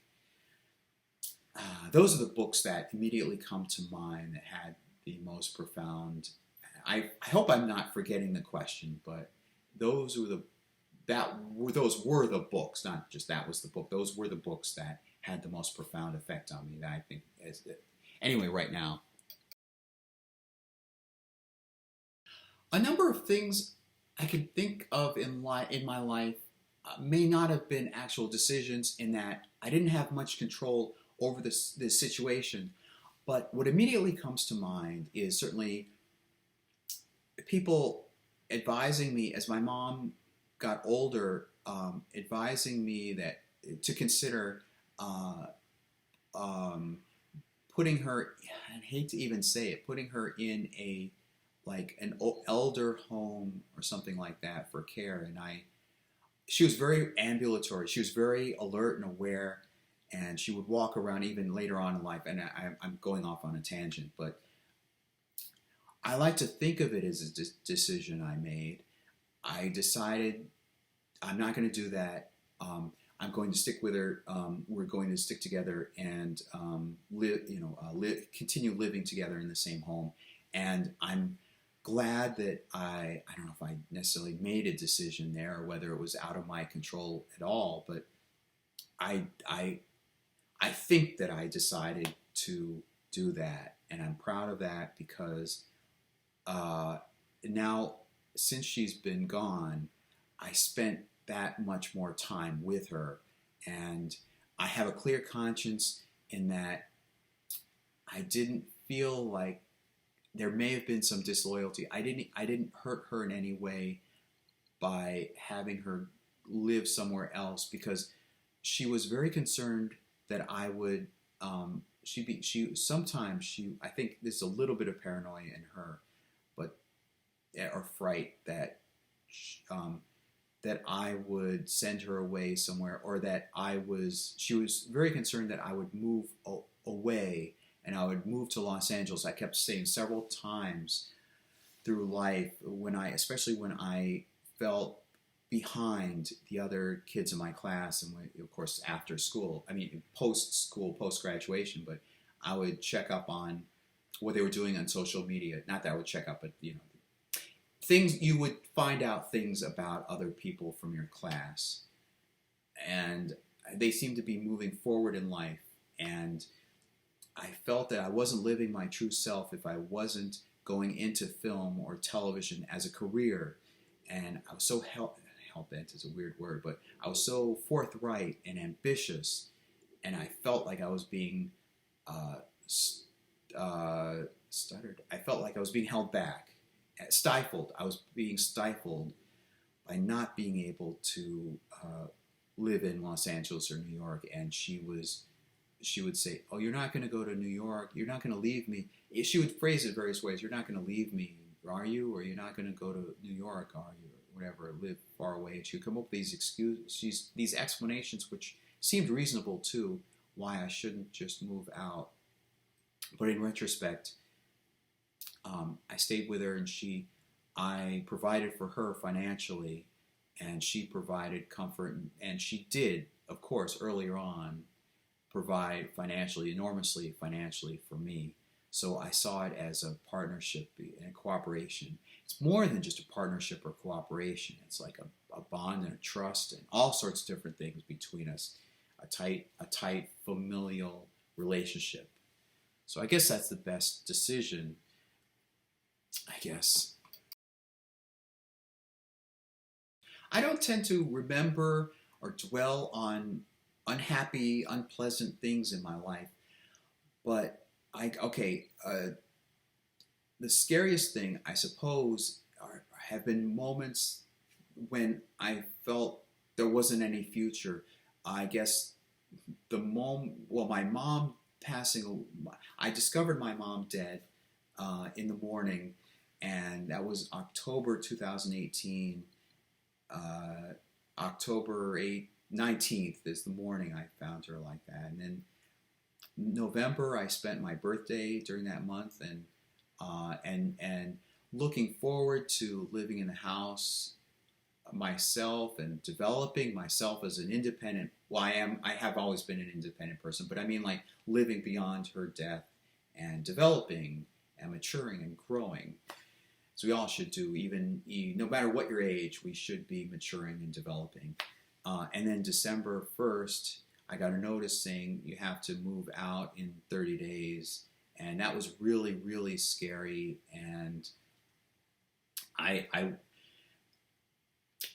was with a friend who was helping me move, and I got a call from the landlord who said, "When are you haven't found a place yet? It's been only 2 weeks. It's been 2 weeks. Why haven't you moved out yet?" And I was given a month, and part of me emphatically conscientiously, like concertedly, freaked out publicly. I wanted people to know what pain I was going through, and so I my friend eventually noticed I was distressed and called 911 or something, and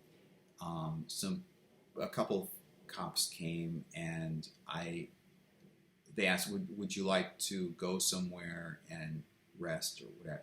I'm embarrassed really to talk about this, but I so in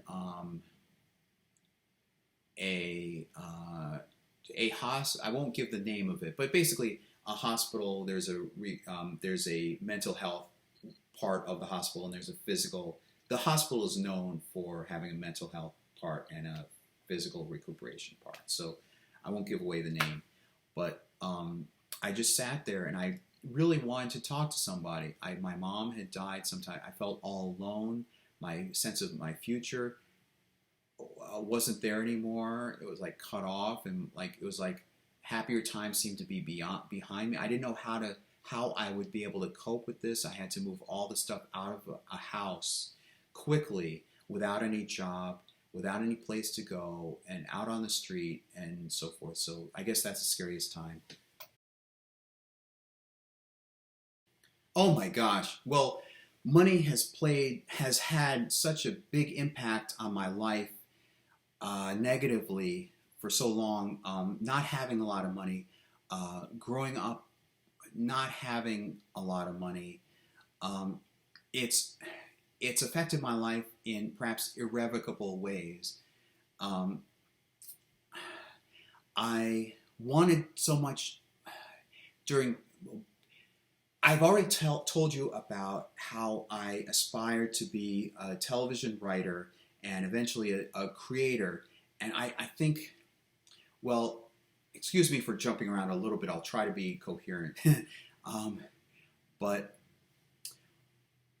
as a child, like our natural, uh, our natural being comes out if well. It's like a flower. Like if well watered, we bloom and blossom.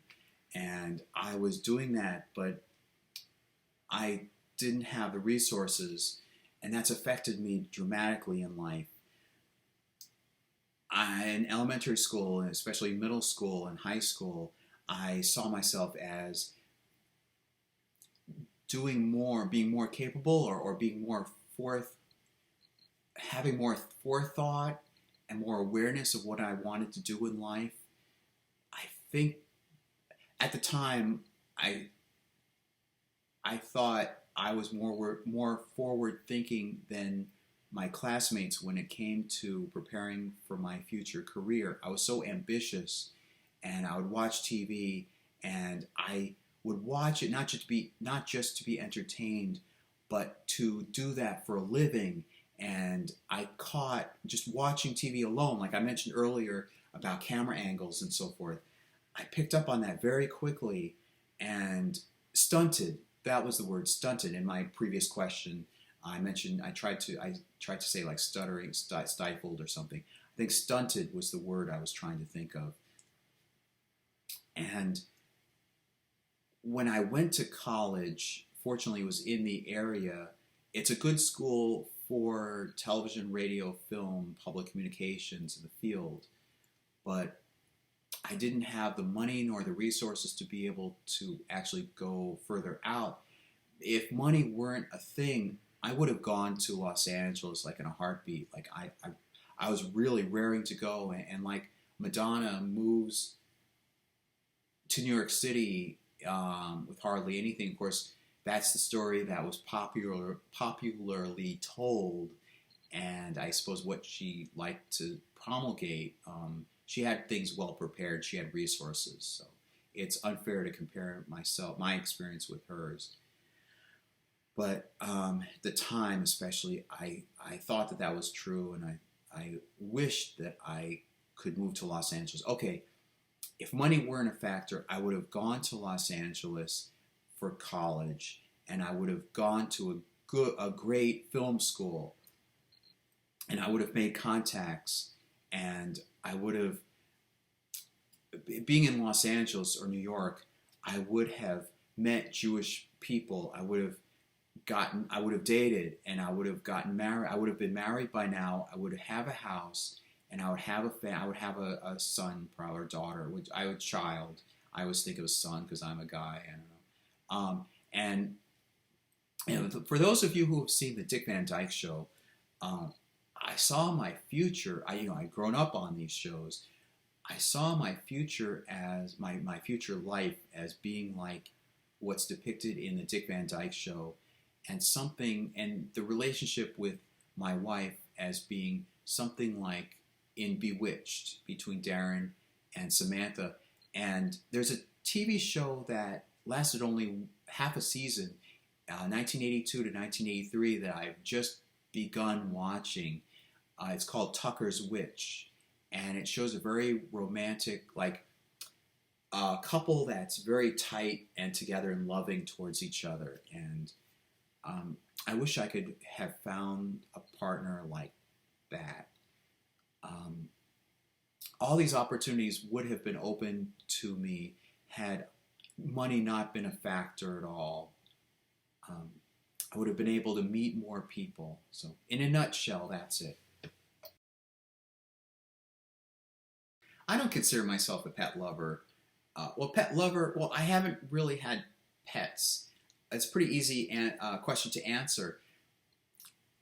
I vaguely remember my mom having a dog when I was born, and in my early years of life. I mean, really early years of life, and then the dog died. And then I had two fish somewhere in early elementary school. That didn't last long. I had a fish bowl, and I remember being in a different area, and there a neighbor had a child, and I think we were about the same age. He had poodles, and they would jump up, and they had like red around their mouth or something, as if I thought about like blood or something. And I feel icky around cats and dogs particularly because they scratch, and I wear nice clothes, and I have so many delicate things, not necessarily delicate. I have so many things that I want to keep in excellent condition, and I'm so concerned, very, very concerned about them scraping things, damaging things, because I guess cats and dogs can do that. It's possible. And of course, then there's the cleaning up after them and walking them, and so many responsibilities. I mean, I want a child. I don't want a pet like a dog or a cat. And I'm comfortable living on my own. I've done it since 2018, really 2019. I'm comfortable living by myself. I don't need a pet to keep me company. There was somebody in a coworker in a former job who suggested that I get some kind of small animal. Like she suggested, well, she said that, and then I said, well, I live in an apartment, and she said, well, you could get a guinea pig or something. I can't remember what she said exactly, but I don't like feeding animals, the responsibility of feeding small animals. A child is different because I see a potential in the child growing up and becoming an adult, and it's a good, healthy responsibility to instill certain values and keep the child healthy and so forth, and part of our human population. But there's very much a disconnect between myself and animals. I've said a few times that I have so much respect for dogs that I'd rather they run around wild and free than stay cooped up in a house. And it seems so weird. I've had friends who've had dogs and cats, and a close friend of mine, I think back to my earlier very close friend in earlier elementary school. I think he may have had pets. I'm trying to remember. I don't remember if he had a pet cat or something or not. I don't. It's something actually I like to ask. And doing this video, you know, it's introspective and so forth. I'd like to ask him now. I can. I'm going to ask him. I'm going to text him. Did you have a pet when you were a child? I sort of remember that now. It never occurred to me because the two of us would always talk so much. But I remember other friends typically having dogs. And I remember later in life, an older friend and I, the older friend had a dog and I think some cats and still has a cat. Anyway, I would see them cooped up and I wanted them to rather run free and be dogs. Or I guess cats tend to sit around, but I'm more of a dog person. I can't really relate that well to a cat because a cat is by the cat self and just sits there and walks on your keyboard or something really annoying. So I've heard. And a dog I think I can relate to better because the dog communicates with you. There's more a sense of bonding with the person. So if I had to have a pet, if I had to have a large pet, I guess a chimpanzee would be really awkward or weird. I would pick a dog, but I'm not in a situation to have a dog. Steven Spielberg, straight off. Steven Spielberg. I should also say early on in childhood, it's a combination. I'm talking like age 7 and 8. Steven Spielberg, George Lucas, because of Star Wars, George Lucas, because of a number of movies. Well, I'll answer that in a bit, but a host of movies. Steven Spielberg, because of Star Wars, George Lucas, because of the Muppets, Jim Henson, and the innovations that Jim Henson brought to puppetry. George Lucas, just because Star Wars, Star Wars, Star Wars. What about Steven Spielberg? His innovations. That's an interesting question. I hadn't seen the Goonies yet, and I hadn't seen Jaws for at least a couple of decades. What about Steven Spielberg really attracted me? Maybe I wasn't so much a fan of Steven Spielberg. I liked Indiana Jones. All right, regardless of who I'm talking about, I liked the Muppets. These are people who were artists behind the scenes, but what was most prominent was the Muppets, and then later on Star Trek. The Muppets, Star Wars, a little bit later on Star Trek, and Ghostbusters I'd seen a few years later in life, so I can't count that. But the 1980s special effects types of movies, I hadn't seen E.T. either. I hadn't seen the Goonies. I guess that's it. What movies had Steven Spielberg been involved with? Indiana Jones. He was just a presence on TV, like in film talk in general, and I'm sure I had seen him on TV and I had heard about him. I was quick to say Steven Spielberg. Certainly later on in life, for all those reasons I've given earlier in this video, Steven Spielberg. But I can't think of, other than Indiana Jones and Gremlins. I remember enjoying Gremlins. I remember enjoying Supergirl and the Superman movies, a couple of Superman movies that had been out. I'd seen on TV. And Jim Henson. Maybe Jim Henson and George Lucas were more profound at the time in terms of an impact upon me than Steven Spielberg. I guess at the time in my childhood, George Lucas and Jim Henson were my biggest role models at the time, even though I didn't think of them as artists or role models. I liked what they created, Star Wars and the Muppets. And those were more of serving as role models for me. And then I respected George Lucas. I didn't know very much about Jim Henson, but I learned a lot about George Lucas thanks to those documentaries they would present on TV. and like making of Star Wars, and from Star Wars to Jedi. There's a documentary from Star Wars to Jedi, and the creature something a documentary talking about the creatures of Return of the Jedi. There were two documentaries made coinciding with the release of Return of the Jedi.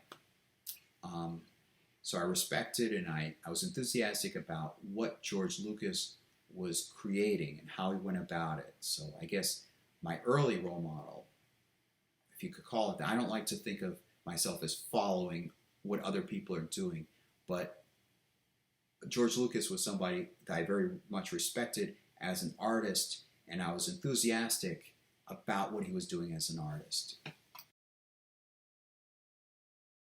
Okay, I'm just going to let it out. Okay, passions.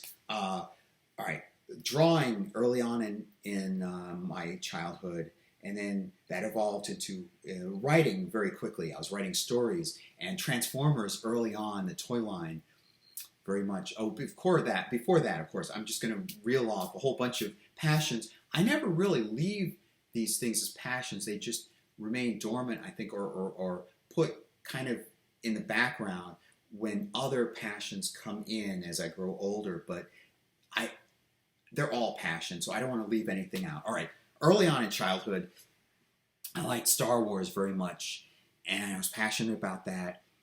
And that was Return of the Jedi was the earliest film that I remember seeing in the movie theater, and I'd seen that several times. Then in early elementary school, there are two periods of elementary school cut in half because I moved. Early elementary school, I was probably drawing all through my life, like in that period, even before this. But yes, I was. I remember because I lived some time in Canada when I was about 6 years old. So I was drawing then, and drawing was a big passion of mine. Like, it was all about drawing and Star Wars. And then my mom tried to encourage me in music. Well, nudged me a little bit periodically in terms of music. Not even that much at the time, but I remember her getting a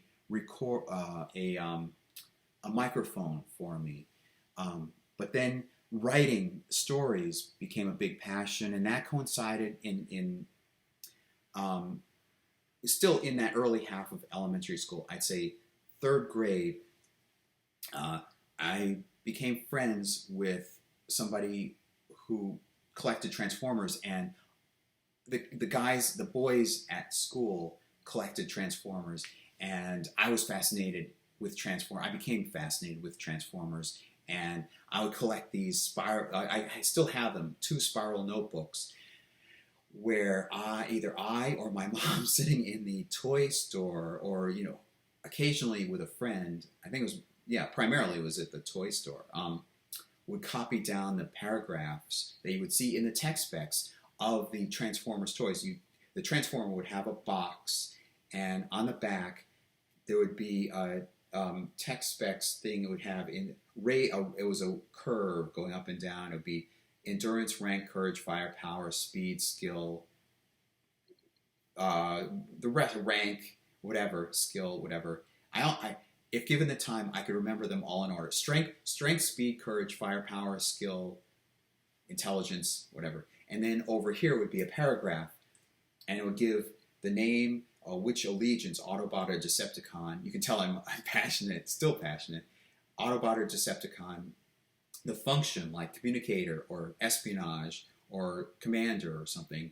And then a motto. And then a paragraph starting off with a personality. I'm glad they start off usually with, I think all the paragraphs start off with a personality, and then describe the skills and the weaponry and the physical skills that the character had, and sometimes mentioned a weakness. And I would copy these, I would save them in a spiral notebook, and I had another spiral notebook simply because there were 2, and I happened to have the other one I happened to have one handy at the time and not the other one. And so I was passionate about Transformers and drawing, and I would draw. I was very good at drawing, very high artistic skill for my age. I mean, it was just it was almost adult level, I would say, or at least like almost college level drawing skill at like 7 or 8 years old. And then all this feeds into my creative like career aspirations and so forth. So you can see the path I'm going along. Drawing and Transformers, and I watched the TV show Transformers, the cartoon, eventually when it was aired Saturday mornings, and I didn't have cable early on. My mom quickly got cable for us because of my urging. And then about that time, I was writing Transformers stories. I was making up my own narrative stories using Transformers characters, and I became interested in Star Trek. And around the end of 1986, maybe January of 1987, and I exposed myself as much as I could to whatever was Star Trek and caught up, so that by the time summer rolled around of 1987, I had read the DC comic books, some of the Marvel comic books. I was familiar with the characters. I think I had seen the bulk, if not all, of the original TV series, thanks to reruns on TV 5 days a week. And I mean, each episode on each day, 5 days a week. And and then some of the novels I was aware of and so forth. By that summer, I was thoroughly involved with and very knowledgeable in the behind-the-scenes aspects of Star Trek. By the time that summer, and then there were already advertisements for the upcoming new TV show, Star Trek: The Next Generation. I remember that. And I began writing stories about Star Trek a little bit, primarily like Transformers. And then in middle school, I remember my friend's birthday party I was invited to, and I did a number of things, one of which was writing a novella. I think it was like 60 pages typed out, of a Transformers novella that I had developed and written whole works, and I was proud of that, and I still have it. And Star Trek took stronger hold of me. Transformers tended to die off, but as I said before, nothing ever leaves you in terms of a passion, at least for me. It just goes into the background. It's overshadowed by another thing. In this case, Star Trek overshadowed Transformers. And then drawing went away. I didn't draw as much. And what else? Passions. And then screenwriting came in. I should say, I'll call it screenwriting, script writing. I became more interested in television as a career. It's weird to delineate at what point did I become interested in writing for television. At what point do you start? At what point do you start? You quit moving your hands like this. At what point do you start? Like, I was watching television at an early age. Adult sitcoms. I occasionally watch like Mr. Rogers' Neighborhood and Sesame Street just for the entertainment value. But aside from that, I just watched, with an adult sense of mind, I watched adult sitcoms when I was in elementary school. I remember Punky Brewster and I don't know, whatever else was on TV, 1984, 1985, 1986, whatever was something that I would enjoy in prime time, I enjoyed and watched back then. I would have been 7, 8, really 8, 9, 10 years old, and I enjoyed watching and I enjoyed the shows themselves. And then later on, like middle school, I wrote a short, almost transcript size short script for a Star Trek Next Generation episode. And then in high school, I became more involved, more enthusiastic on my own about writing for television and the television industry and getting a career, like actually having a living, doing something fun. And I remember wishing that the school day would be over, and I didn't want to be in school. I wanted to move to Los Angeles, and I wanted to develop that television writing career. And coinciding with that was Star Trek, and I wanted to do what Gene Roddenberry had done, which was create a television series of my own, or several television series of my own. And so I could go on and on, but that was it. If I can remember even what the question was. What are your passions? Oh, what are your passions? So that's what started early on, and those still are my passions now. UFOs and the supernatural. I don't think it was earlier elementary school. I think it was from fourth grade onward, or at least more prominently fourth grade onward. I was interested in reading adult books about, as I said before, adult books about primarily UFOs, but mysteries in general, like the mystery of the Marie Celeste. I would say Mary Celeste. And UFOs primarily, ghosts, and Bigfoot, and Loch Ness Monster, and the Bermuda Triangle, and so forth. Adult books, and typically I would even go to the school library during lunch periods, or I don't know about lunch periods, but like I would go to the school library and borrow books. Oh yeah, because we had resource, and it would shift depending on the day. We had gym one day, and we had library another day, and then it was music, gym.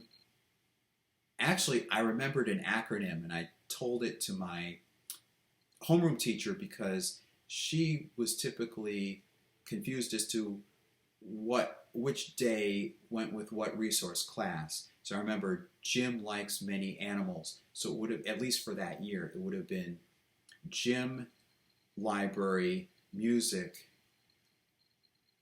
art.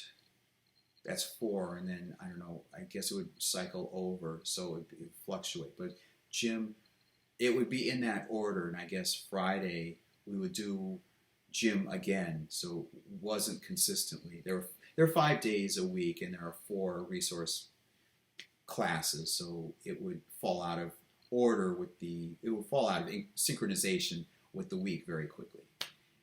But anyway, you get the idea.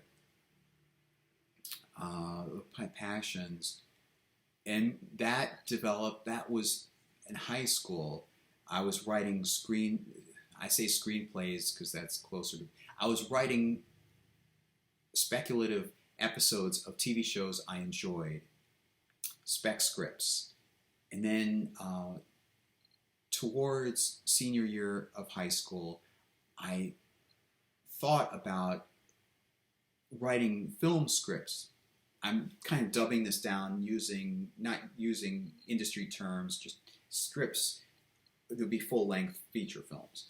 And then senior year, and then in college, I began really writing feature-length screenplay scripts.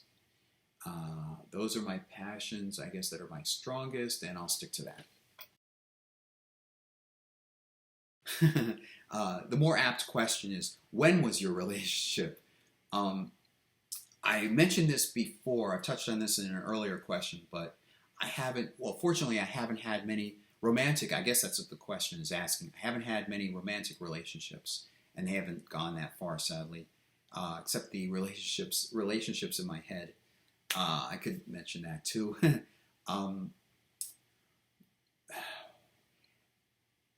When was your last? Well, I'll summarize the ones I've had, and going back actually to, I don't even know if you'd call this a relationship.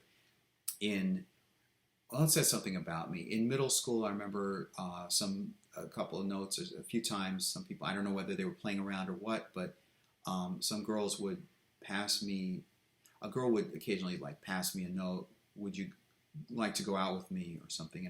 And sadly, I didn't do anything with that because I saw it as them making fun of me or playing games, not making fun of me, playing games with me, and I didn't think it was really serious. And I wonder, since the reunion is coming up, the high school reunion, I'd like to ask them if any of them were genuine, and I'm sorry if they were genuine or whatever, and it depends on each person, I guess.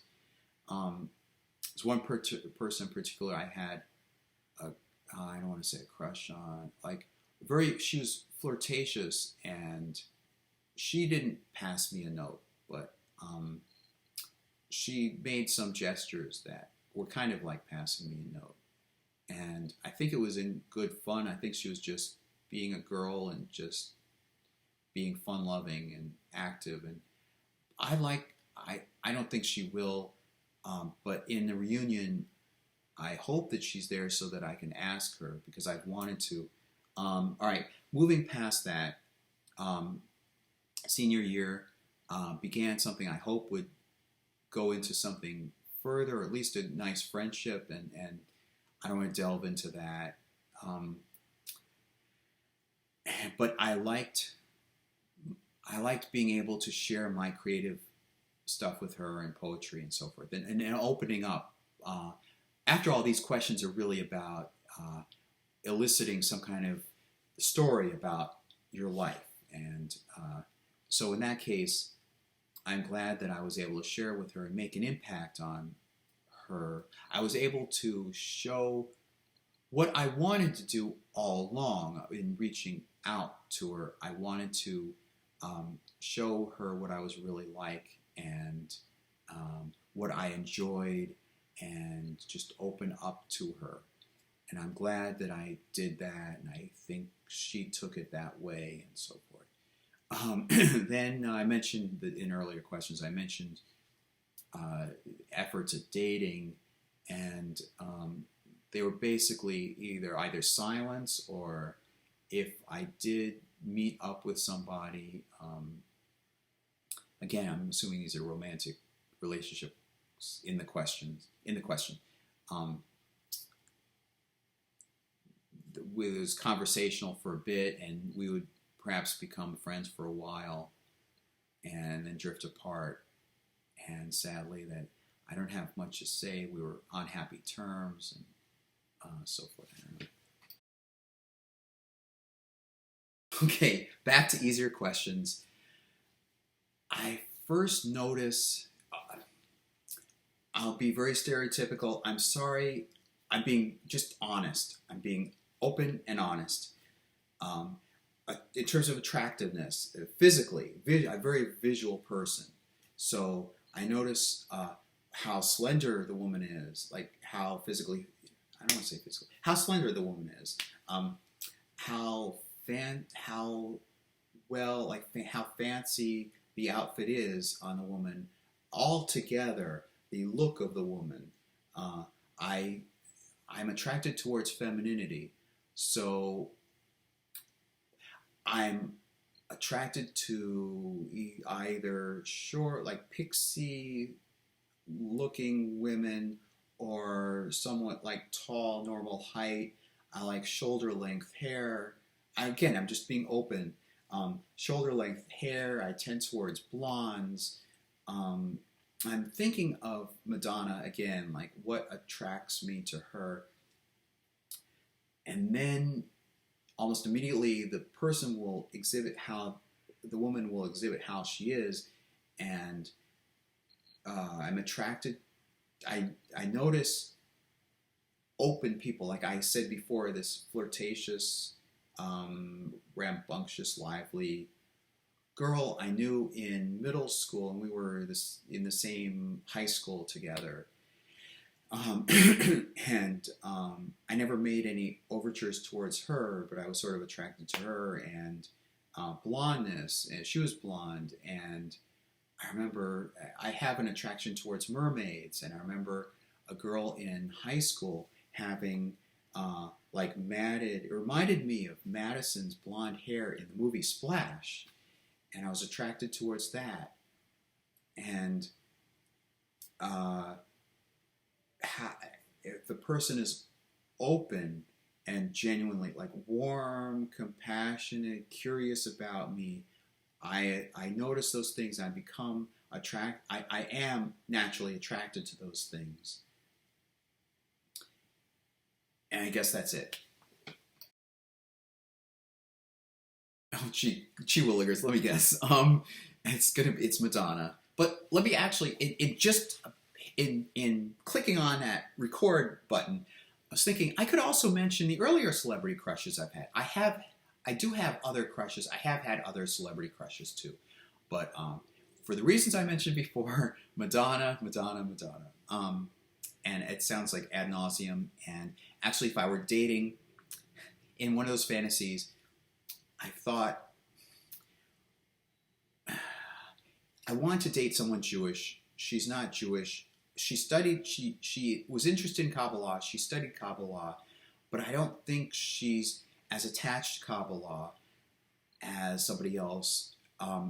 Strictly speaking, in terms of Judaism, if I were to replace Madonna with someone else, Paula Abdul has come to mind. I think she has the same spirit. I think would be compatible together. I think so. I'm not saying we would be, but I'm just saying from what I know, I have this inkling. I think we would be compatible, some similar interests at least, music and acting and being vivacious and outgoing and nice personality, and we're both Jewish and so forth, and somewhat observant. I think she mentioned her rabbi something, so it seems she's at least somewhat observant. I remember the earliest crush I remember having, the celebrity crush, was Soleil Moon Frye, and this would have been 1984, and so I would have been like 8 years old or 9 years old. I once sent her some kind of a letter or something, and I got back from her management team somewhere. So I just got back I think it was a black and white postcard with her posing. This is a child. Punky Brewster is a child. Posing, and I think it was signed Soleil Moon Frye. That was it. Maybe there was something written on the back or something. And what's other celebrity crushes? Certainly on TV, I've had celebrity crushes. Those would be classified as celebrity crushes. I remember being attracted to characters. I remember Samantha Stevens being seeming attractive, but that's not necessarily Elizabeth Montgomery. That's Samantha Stevens, and so that was 1984, 86, 87. Counselor Troy in Star Trek The Next Generation was just about the only feminized character in that show. I was attracted physically to her on screen, but that was about it. And this wasn't Marina Sirtis. I don't really, no other celebrity crushes really come to mind except Madonna, really. That's it. Okay. I don't like to say I would like to be some other person. I would rather say I would like to step into the shoes of being some other person. And this goes back to perhaps 1-to-1 ratio, back to my answer to the question of role models. I would like to, well, nobody in particular, but I would like to be President of the United States. That was one of my bachelor degrees in college. I would also like to step into the shoes of Steven Spielberg. I'd like to, I guess, most prominently, the two that come to mind are Steven Spielberg and George Lucas. I'd like to have, I don't even want to say have the career that they've had. I'd like to have the opportunity to be working in the field and accomplish as much as they have and made it as much of an impact on our culture as they have, but with my own artistic taste and sensibilities and creative expression. Okay, I'll be honest. As long as it doesn't have to be somebody famous, for one day, I'd like to be a woman for a day and see what it's like, experience what it's like, and that ties in with one of my motivations for becoming a female impersonator and developing my my skill and talent. I like to understand what it feels like, what women go through, and a sensual, like I literally mean sensual as in the senses. I like to experience what it's like, and I like the comfort and the. I guess women have more sensitive skin, and speaking and being able to like walking around and having the experience of people watching you or seeing. I mean, well, whatever you get. I was going to say good or bad, but I mean people catching your eye, you catching their eye, and not necessarily romantic or whatever. Just I like to experience what it's like for a day. Okay, ice cream comes to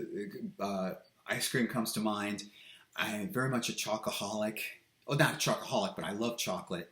Pecan pie. I used to say pecan pie, but pecan. It depends on tomato or tomato. Anyway, uh, I loved eating ice cream when I was a child, and I liked sugary. Not. I'm catching how much sugar there is, and I'm eating hopefully less sugary cereals. But I love cereal, and I love and comfort food. Like not necessarily what's your favorite, but what gives you comfort when you're eating.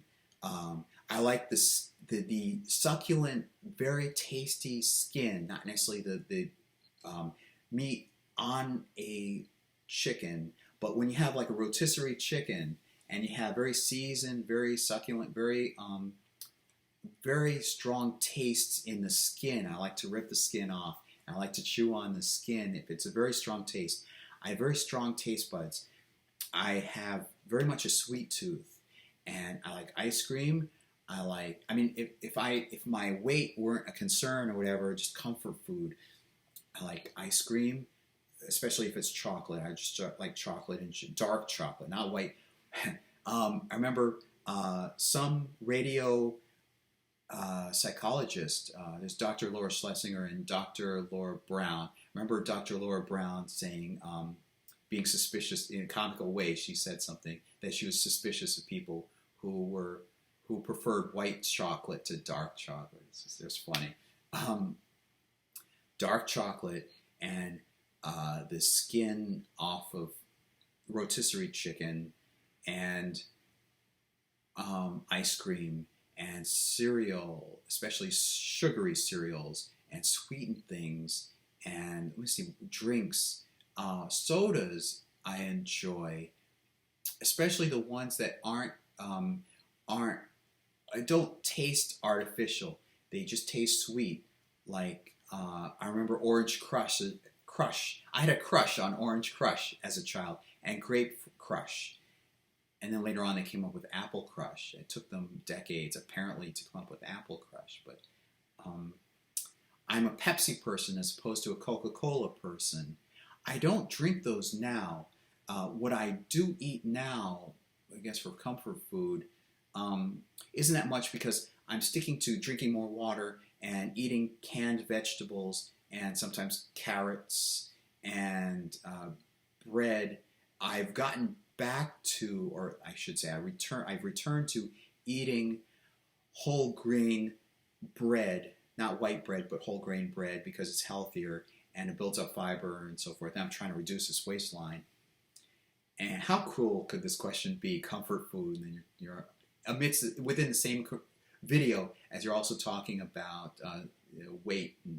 I've talked about weight and so forth. But anyway, I've talked enough. I liked peanut butter sandwiches as a child. What I liked as a child, I liked ice cream. I liked cereal, sugary cereals.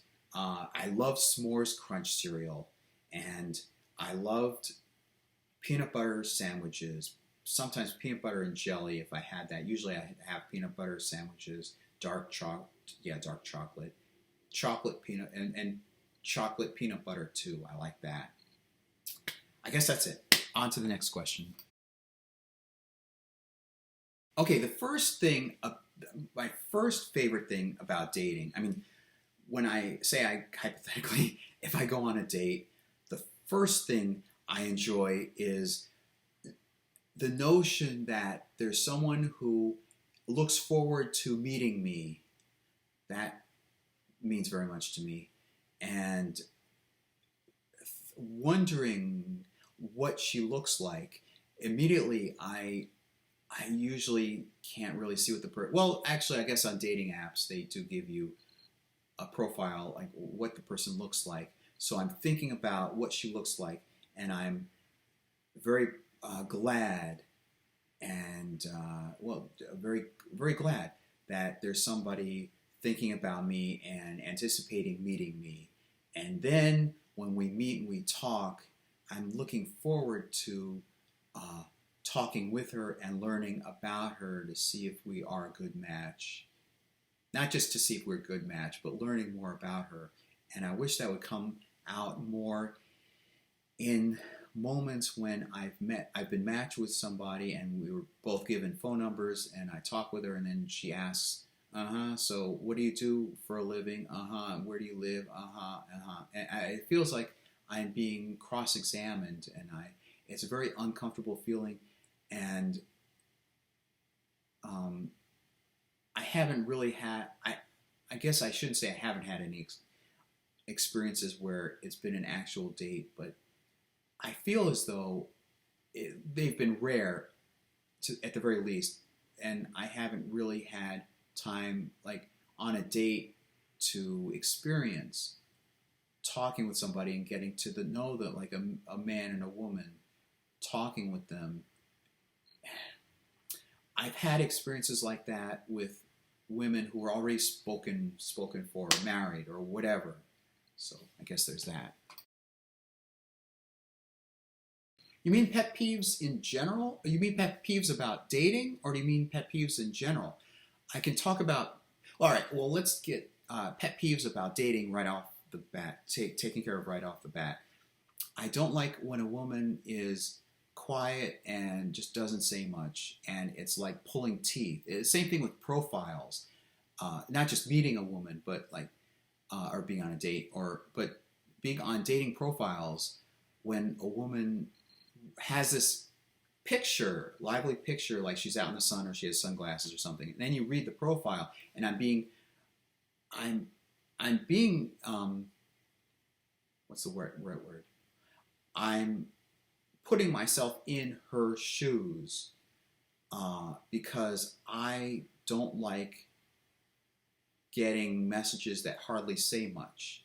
So I'm trying to write some kind of thing that elicits a response from her. And she has this picture, and then she writes, first of all, she writes anything. She says, like, I like music and park walks, and I want to find that special someone. I can't. I'm really pulling teeth to try and write some response to that, to get her to get a response out of the profile, the profiled person. And all right, so just not revealing much about herself or anything about herself. That's a pet peeve. In general, pet peeves, people who don't pay attention to what they're doing, and it also seems like they're not, I'm presuming they don't care about what they're doing. They don't care about the grander scheme. People who aren't curious about the universe, who aren't curious enough about learning about things or being curious about things. Grammar is a big pet peeve. I was going to say a big thing, a big pet peeve of mine. People who don't respect other people, like I've worked in a supermarket in the meat department for a long time. That was before, fortunately, recently switching jobs.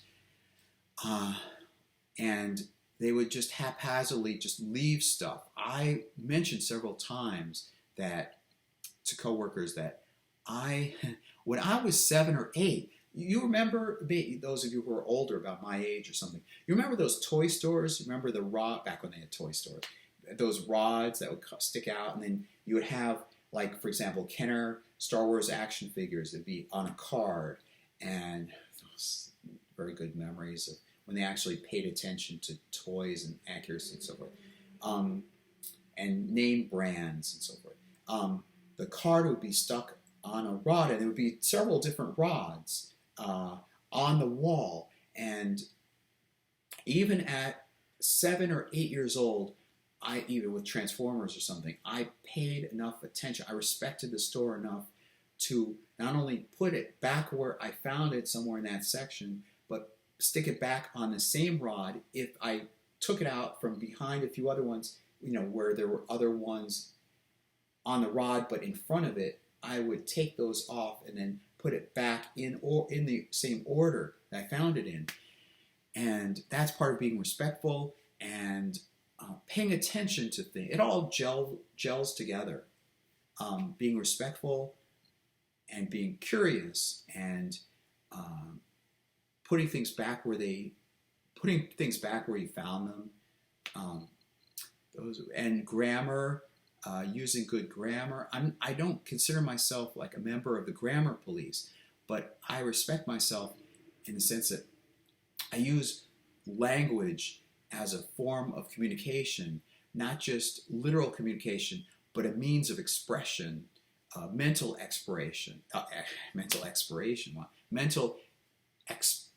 expression. And so people who use poor grammar, who don't even care to learn, or they may even, this is worse. I respect people slightly more if they don't know proper grammar than people who know better. You ought to know better. People who know better grammar, but they simply don't use it. I have less respect for them because they don't stick up for themselves as people. I suppose they're trying to join in the crowd, or they don't want to stand out, or they feel perhaps that if they use better grammar that they'll be kicked out or won't be seen as part of the rest of the group that uses bad grammar. It's like the crab effect, where one crab tries to crawl out and then the other crabs pull the crab back into the pit and being trapped. I guess those are the biggest pet peeves for me.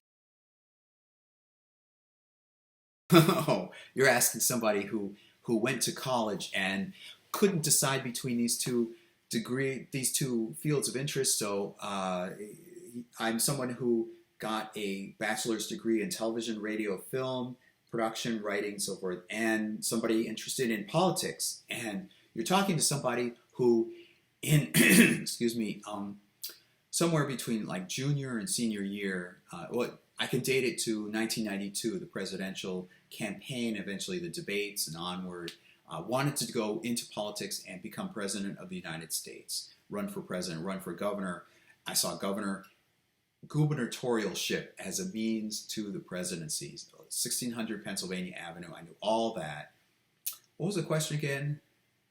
What are your thoughts on politics? All right, well, it's a little mini. I thought about doing a separate video, but this is a preview. If I do a separate video on politics, my political thoughts, this is a preview of that. I'm going to say it straight out. I'm honest. I'm a Democrat. All right. So in terms of dating, somebody who's a Republican would be probably a problem in, at least when we're talking politics, and probably other things in life would probably irk me. I don't want to say it's I don't want to really turn somebody away, and I don't want to seem prejudiced, but just somebody who's not interested in politics, I'm fine with. Somebody who's especially Democratic leaning, I'm more prone to liking. Somebody who's strong Republican or conservative, I would feel like a step back, a disconnect. It's the best word for it, disconnect with that person, not consciously, but it's just there. My thoughts on politics. All right, what do I mean by Democrat? I think that we should have a mixed economy. I think that if capitalism, if let alone, solves a lot of problems. I think there is truth to that phrase in Wall Street. Greed is good. I think that greed works. Um, People, I believe, humans, I think, are motivated to do what's in their best interest, just inherently, and you can't control that. And I think, for the most part, I think the private system, capitalism, gets a bad rap, or seems to get a bad rap. I think our notion of just like a free economy, I think for the most part works well, and it's a quick indicator of what works and what doesn't work. I think more so than that, I think that people inherently are drawn towards certain things, and they can't really be forced to like other things, and they vote with their wallets. That's a good phrase. They vote with their wallets. However, I think, like anything else, I think capitalism can go overboard. It can become a mob. I think there's some interest that should be protected. Like we don't want to let the majority squash the minority. I think that the government that governs the least governs best. I think the government that there's a phrase, maybe it was by Jefferson or something. Maybe that was anyway. Somebody famous phrased, though the society, we are judged as a society by how well we treat its weakest people in society. I mean, weak in terms of status and so forth. I think there should be safeguards to protect people from starving to death. My mom, I should mention this, my mom was born in 1933, April 1933, so she lived through her early years were during the Depression, and I'm a studious student of history, and I know when things can go overboard. I know when robber barons can take control and sick dogs on people and take too much control. There's a phrase, absolute power corrupts absolutely. And we have made a lot of, government has made, I'll tell you, there are good things that government has done. Government has made a number of, government in general, like a monolith, American government has made a lot of strides in cleaning up our water, cleaning up our air. I'm not one of those people, I don't want to say I'm a conservationist necessarily, but I'm somebody, Theodore Roosevelt was a conservationist. I'm not somebody who berates and bemoans how we've treated, I'm not a tree hugger, berates and bemoans the earth and the environment. It's important to protect the environment.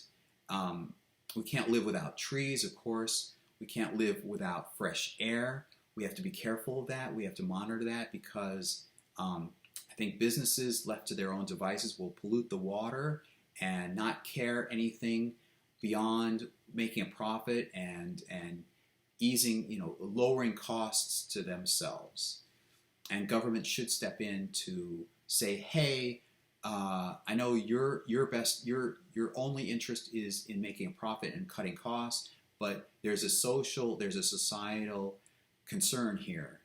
And somebody put it, Michael Moore said one point, if profit was the only thing in society, we would have crack dealers on a national scale. If that was it, we would be selling crack.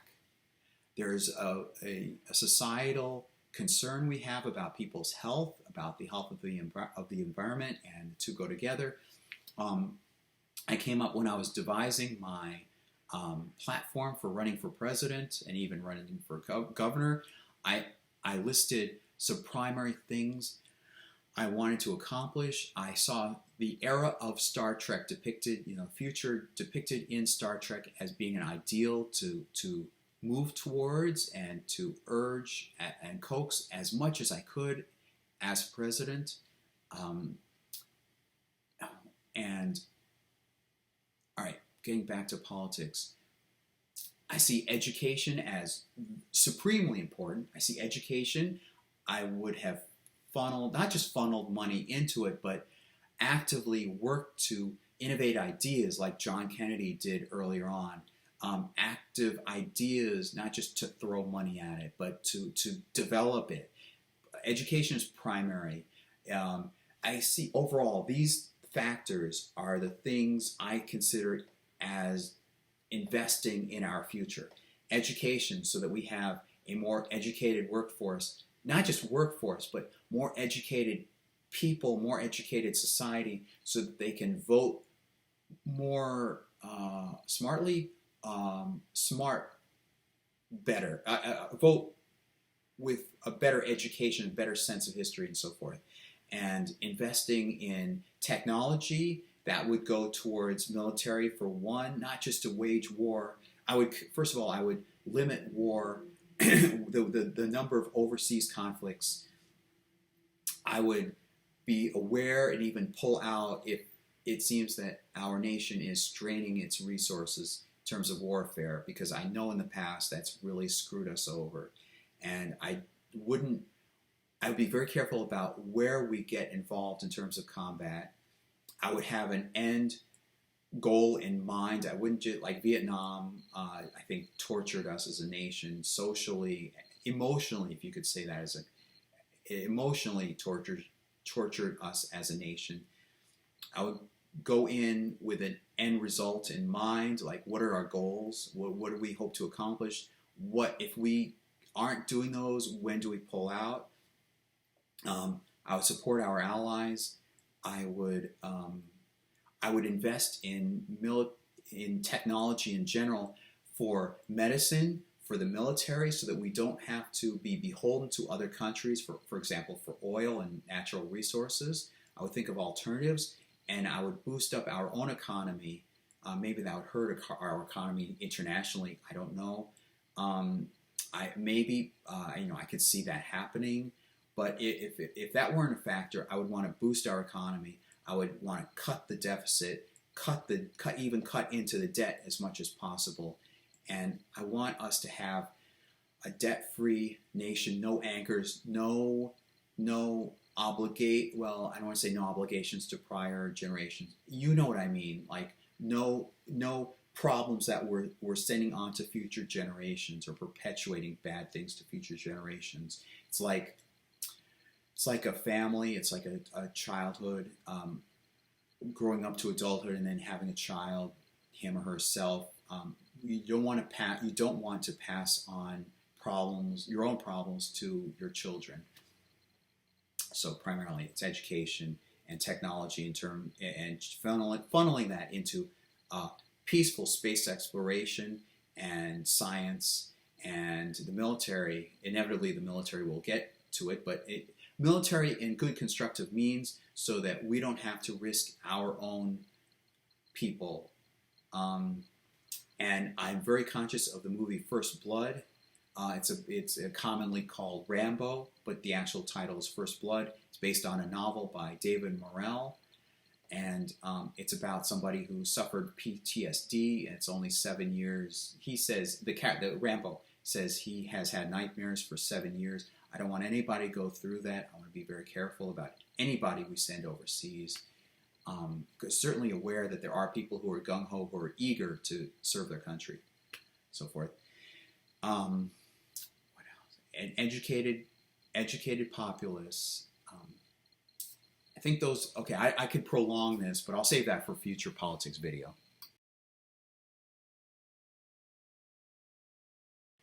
Okay, well, I talked a lot about where I wish I were now, based on situations and like living in Los Angeles and having a home and being married and so forth.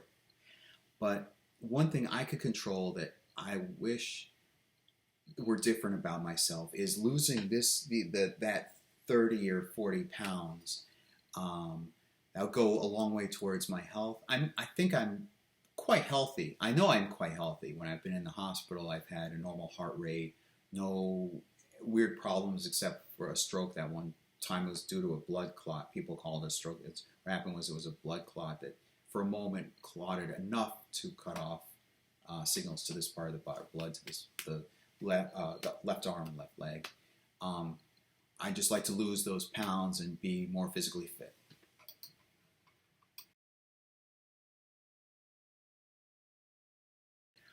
For those of you interested in Star Trek, for those Star Trek fans out there, they may understand this. I've thought about Spock and Vulcans in general.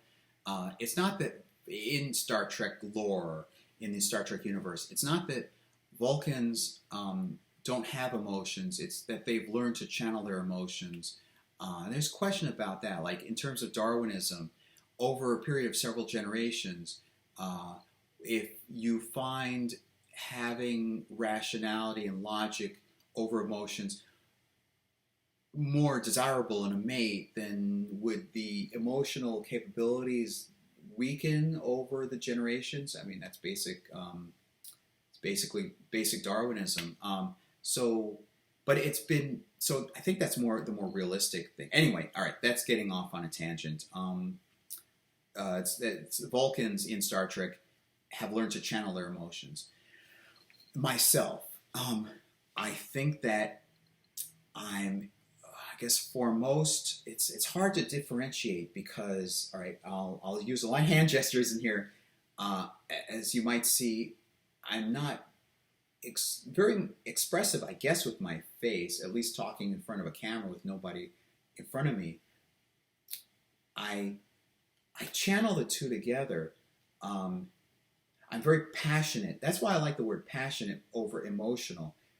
I'm passionate about certain things. I'm very driven towards certain things, and it's focused toward a concerted effort towards achieving goals, achieving things, repairing things, whatever endeavor I'm in. If I'm wholeheartedly behind it, like I'm impassioned, I feel things internally. I don't necessarily express them visually, like facially. I smile and I laugh, and that's what earlier in this video I talked about watching Star Trek.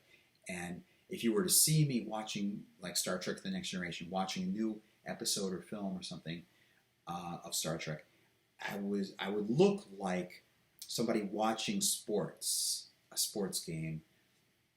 I can be very enthusiastic and just enthusiastic, but very poised and watching, enthusiastic and poised. And I see Steven Spielberg, from what I've seen in interviews and so forth. I don't know what he's like behind when the camera isn't on, so forth.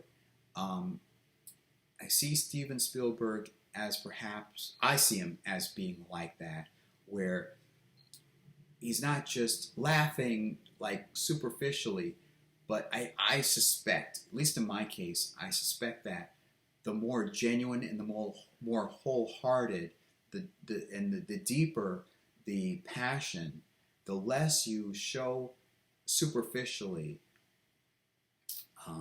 That's basically it. Perhaps the same with George Lucas as well. Okay, in this outro, I'm going to keep it short. I hope you've enjoyed this video. I'm proud of it. I think it's a great idea. Stay tuned, by the way, for part 2. I completely forgot about part 2.